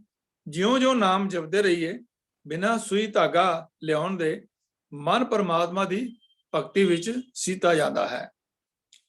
ਤੋ ਸੁੱਤਿਆਂ ਗੁਰ ਸਲਾਹੀਏ। ਜਿਵੇਂ ਆਮ ਤੌਰ ਤੇ ਦੇਖਿਆ ਕਿ ਸੁੱਤਿਆਂ ਮਨੁੱਖ ਜਿਹੜੇ ਹਨ ਉਹ ਡ੍ਰੀਮਸ ਲੈਂਦੇ ਹਨ, ਔਰ ਉਹਨਾਂ ਡ੍ਰੀਮਸ ਦੇ ਅੰਦਰ ਡਰਦੇ ਹਨ, ਬਣਾਉਂਦੇ ਹਨ। ਤੋ ਉਹਨਾਂ ਦਾ ਜਿਹੜਾ ਹੈ ਸੁੱਤਿਆਂ ਵੀ, ਕਿਉਂਕਿ ਜਿਹੋ ਜਿਹੇ ਵਿਚਾਰ ਮਨ ਦੇ ਵਿੱਚ ਅਸੀਂ ਦਿਨ ਵਿੱਚ ਕਰਮ ਕਰਾਂਗੇ, ਜਿਹੋ ਜਿਹੇ ਵਿਚਾਰ ਸਾਡੇ ਮਨ ਵਿੱਚ ਹੋਣਗੇ ਉਹਦਾ ਰਿਫਲੈਕਸ਼ਨ ਹੀ ਡ੍ਰੀਮਸ ਵਿੱਚ ਹੋਏਗਾ। ਤੇ ਜੇ ਅਸੀਂ ਭੈੜੇ ਕੰਮ ਦਿਨੇ ਕਰਾਂਗੇ ਤੇ ਡਰਾਵਨੇ ਕੰਮ ਕਰਾਂਗੇ, ਲੋਕਾਂ ਦੀ ਲੁੱਟ ਖਸੁੱਟ ਕਰਾਂਗੇ, ਤਾਂ ਉਹ ਫਿਰ ਜਿਹੜੇ ਹਨ ਉਹ ਰਾਤੀ ਡ੍ਰੀਮਸ ਦੇ ਰੂਪ ਵਿੱਚ ਸਾਡੇ ਸਾਹਮਣੇ ਆਉਣਗੇ ਤੇ ਅਸੀਂ ਰਾਤੀ ਸੁੱਤੇ ਪਿਆ ਵੀ ਡਰਾਂਗੇ, ਬੜਾਵਾਂਗੇ ਅਸੀਂ। ਸੁੱਤਿਆਂ ਗੁਰ ਸਲਾਹੀਏ। ਉਹ ਵਡਭਾਗੀ ਜਿਹੜੇ ਸਹਿਜ ਅਵਸਥਾ ਵਿੱਚ ਹਨ ਉਹ ਸੌਣ ਲੱਗਿਆ ਵੀ 16 ਸਾਹਿਬ ਦਾ ਪਾਠ ਕਰਕੇ ਸੌਂਦੇ ਹਨ, ਔਰ ਸਤਿਗੁਰੂ ਅੱਗੇ ਅਰਦਾਸ ਕਰਕੇ ਸੌਂਦੇ ਹਨ ਕਿ ਇਸ ਸਰੀਰ ਅੱਜ ਜੋ ਸਵਾਸ ਲਏ ਹਨ ਇਹ ਸਤਿਗੁਰੂ ਨੇ ਆਪ ਸੰਪੂਰਨ ਕੀਤੇ ਹਨ, ਔਰ ਅੱਗੋਂ ਨੀਂਦ ਵੀ ਜਾਣਾ ਹੈ ਤੇ ਅੰਮ੍ਰਿਤ ਵੇਲੇ ਫਿਰ ਉੱਠਣ ਦਾ ਬਲ ਬਖਸ਼ਣਾ। ਤੇ ਉਹ ਰਾਤੀ ਇਸ ਤਰ੍ਹਾਂ ਦੇ ਵਿਚਾਰ ਕਰਦੇ ਹੋਏ, ਬਾਣੀ ਦੇ ਵਿਚਾਰ ਕਰਦੇ ਕਰਦੇ, ਮੈਂ ਐਸੇ ਵੀ ਮਨੁੱਖਾਂ ਦਾ ਜੀਵਨ ਦੇਖਿਆ ਹੈ, ਉਹਨਾਂ ਨਾਲ ਵਿਚਾਰ ਕਰਨ ਦਾ ਮੌਕਾ ਮਿਲਿਆ ਹੈ ਕਿ ਜਿਨ੍ਹਾਂ ਨੇ ਅਗਰ ਦਿਨੇ ਗੁਰਬਾਣੀ ਦੀ ਕਥਾ ਕਰਦੇ ਹਨ, ਅਗਰ ਦਿਨੇ ਵਿਚਾਰ ਗੁਰਮਤਿ ਵਿਚਾਰ ਕਰਦੇ ਹਨ, ਡਿਸਕਸ਼ਨ ਕਰਦੇ ਹਨ, ਤਾਂ ਸੁੱਤੇ ਪਿਆਂ ਵੀ ਉਹਨਾਂ ਦੇ ਡ੍ਰੀਮਸ ਉਹੋ ਜਿਹੇ ਹੁੰਦੇ ਹਨ, ਉਹੋ ਜਿਹੇ ਹੀ ਵਿਚਾਰ ਜਿਹੜੇ ਹਨ ਉਹ ਰਾਤ ਨੂੰ ਵੀ ਸੁੱਤੇ ਪਿਆਂ ਵੀ ਲੈਂਦੇ ਹੁੰਦੇ ਨੇ। ਕਦੀ ਕਥਾ ਕਿਤੇ ਕਰ ਰਹੇ ਹੁੰਦੇ ਨੇ, ਕਿਤੇ ਕੀਰਤਨ ਕਰ ਰਹੇ ਹੁੰਦੇ ਨੇ, ਕਿਤੇ ਕੋਈ ਸੈਮੀਨਾਰ ਕਰ ਰਹੇ ਹੁੰਦੇ ਨੇ। ਤੋ ਜਿਹੜੇ ਉਸ ਪਾਸੇ ਵੱਲ ਲੱਗ ਜਾਂਦੇ ਨੇ, ਜਿਹੜੇ ਅਡੋਲ ਅਵਸਥਾ ਵਿੱਚ ਪਹੁੰਚ ਜਾਂਦੇ ਹਨ, ਉਹ ਅਵਸਥਾ ਉਹਨਾਂ ਦੀ ਫਿਰ ਦਿਨ ਰਾਤੀ ਅਰਾਧੋ ਪਿਆਰੋ ਨਿਮਕ ਨਾ ਕੀਜੇ ਟੀਲਾ। ਦਿਨ ਰਾਤ ਜਿਹੜੀ ਹੈ ਉਹਨਾਂ ਦੀ ਇੱਕੋ ਹੀ ਅਵਸਥਾ ਜਿਹੜੀ ਹੈ ਉਹ ਹੋ ਜਾਂਦੀ ਹੈ, ਉਹਦੇ ਵਿੱਚ ਕੋਈ ਵੀ ਜਿਹੜੀ ਗਿਰਾਵਟ ਨਹੀਂ ਆਉਂਦੀ। ਉਹ ਸੌਣ ਕਰਕੇ ਵੀ ਇਸੇ ਅਵਸਥਾ ਨੂੰ ਹੀ ਜੋ ਚੌਥੇ ਪਾਤਸ਼ਾਹ ਨੇ ਸੂਹੀ ਰਾਗ ਵੀ ਸਾਨੂੰ ਸਮਝਾਇਆ ਹੈ 758 ਅੰਕ ਦੇ ਉੱਪਰ, ਸੁੱਤਿਆਂ ਗੁਰ ਸਲਾਹੀਏ ਉੱਠਦਿਆਂ ਵੀ ਗੁਰੂ ਅਲਾਓ। हे भाई सुते पियां दी गुरु दी वडियाई करनी चाहिए है। उठते सार भी मैं गुरु का नाम उचारा। ਤੇ ਉਹ ਐਸੇ ਵਿਅਕਤੀ ਉਚਾਰਦੇ ਹਨ ਕਿਉਂਕਿ ਉਹ ਇਹ ਅਰਦਾਸ ਕਰਦੇ ਹਨ ਸੱਚੇ ਪਾਤਸ਼ਾਹ ਵਾਸਤੇ ਅੱਗੇ ਕਿ ਸਾਨੂੰ ਐਸਾ ਨਾਮ ਬਖਸ਼ ਆਪਣਾ ਕਿ ਅਸੀਂ ਦਿਨ ਰਾਤ ਇਸੇ ਨਾਲ ਜੁੜੇ ਰਹੀਏ। ਕੋਈ ਐਸਾ ਗੁਰਸਿੱਖ ਜੇ ਮਿਲੇ ਹੋ ਤਾਂ ਕਿ ਧੋਵਾ ਪਾਉ ਜਿਓ, ਮੈਂ ਉਹਨਾਂ ਦੇ ਪੈਰ ਧੋਵਾਂ ਜਿਹੜੇ ਮੈਨੂੰ ਕੋਈ ਐਸਾ ਇਹੋ ਜੀ ਮਤ ਦੇਣ ਵਾਲਾ ਮਿਲ ਜਾਏ, ਗੁਰੂ ਦੇ ਸਨਮੁਖ ਰਹਿਣ ਵਾਲਾ ਕੋਈ ਸੱਜਣ ਗੁਰਮੁਖ ਮੈਨੂੰ ਮਿਲ ਜਾਏ ਤਾਂ ਮੈਂ ਉਸਦੇ ਚਰਨ ਧੋ ਕੇ ਪੀਵਾਂ ਪਾਓ, ਮੈਂ ਉਸ ਤੋਂ ਬਲਿਹਾਰ ਜਾਵਾਂ, ਮੈਂ ਉਸ ਤੋਂ ਕੁਰਬਾਨ ਜਾਵਾਂ।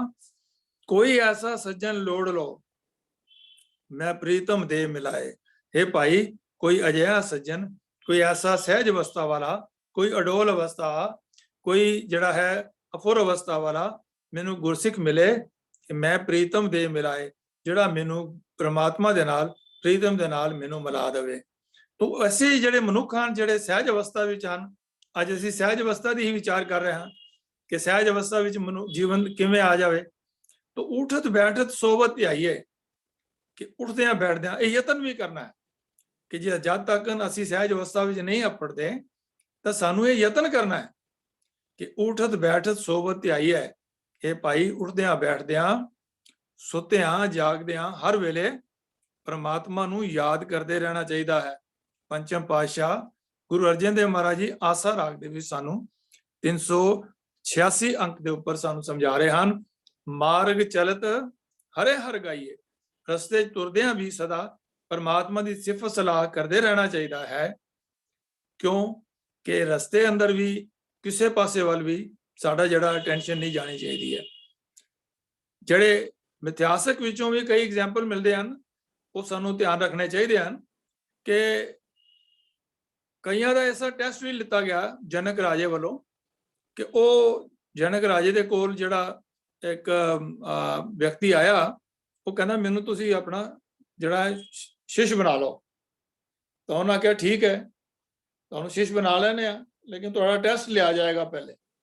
ਤੋ ਟੈਸਟ ਉਹਨਾਂ ਨੇ ਕੀ ਲਿਆ ਜੀ, ਉਹਦਾ ਟੈਸਟ ਲਿਆ ਕਿ ਤੂੰ ਇਹ ਜਨਕਪੁਰੀ ਦੇ ਵਿੱਚ ਚਲਾ ਜਾ ਤੇ ਉੱਥੇ ਉਹਨਾਂ ਨੇ ਮਾਇਆ ਵਰਤਾ ਕਰਕੇ ਉੱਥੇ ਬੜੇ ਬੜੇ ਜਿਹੜੇ ਹਨ ਨਗਰ ਦੇ ਵਿੱਚ ਬੜੇ ਬੜੇ ਡਾਂਸ, ਬੜੇ ਬੜੇ ਸਵਾਦਲੀਆਂ ਚੀਜ਼ਾਂ ਖਾਣ ਵਾਲੀਆਂ ਅਟਰੈਕਟਿਵ ਚੀਜ਼ਾਂ ਜਿਹੜੀਆਂ ਹਨ ਉਹ ਬਾਜ਼ਾਰ ਲਗਾ ਦਿੱਤੇ।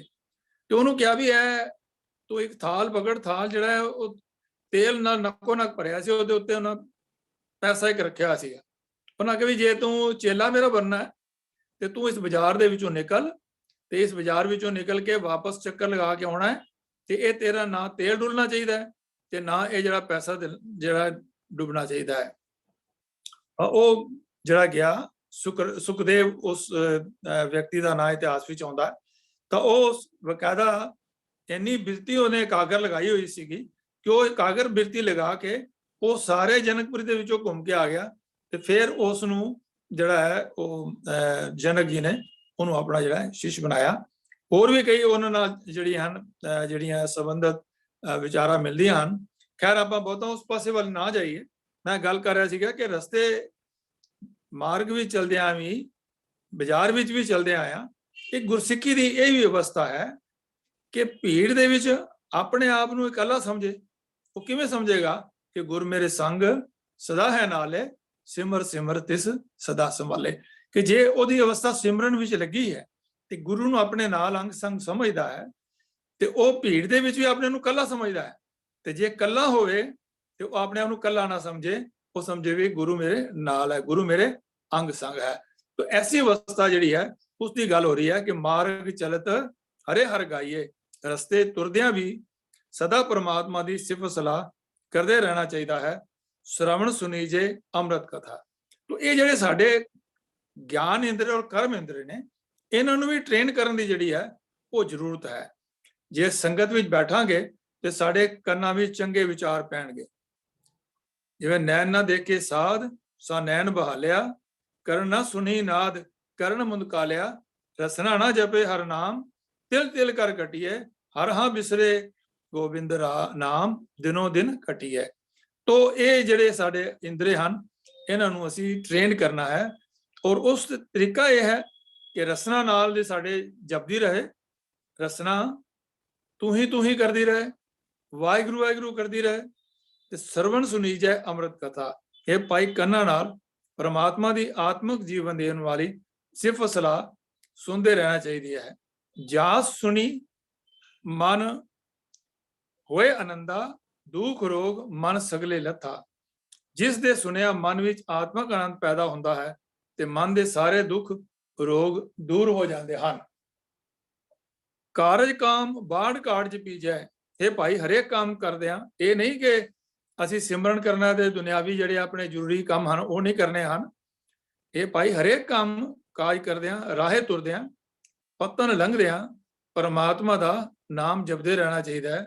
ਗੁਰ ਪ੍ਰਸਾਦ ਹਰ ਅੰਮ੍ਰਿਤ ਪੀਜੇ। ਕਿ ਗੁਰੂ ਦੀ ਬਰਕਤ ਨਾਲ ਅਸੀਂ ਆਤਮਿਕ ਜੀਵਨ ਦੇਣ ਵਾਲਾ ਹਰੀ ਨਾਮ ਜਲ ਇਹਨੂੰ ਪੀਂਦੇ ਰਹਿਣਾ ਚਾਹੀਦਾ ਹੈ। ਤੋ ਅੱਜ ਦੀ ਅਸੀਂ ਜਿਹੜੀ ਵਿਚਾਰ ਕੀਤੀ ਹੈ ਉਹ ਇਹ ਹੈ ਕਿ ਅਸੀਂ ਜੀਵਨ ਦੇ ਵਿੱਚ ਸਹਿਜ ਲਿਆਉਣਾ ਹੈ।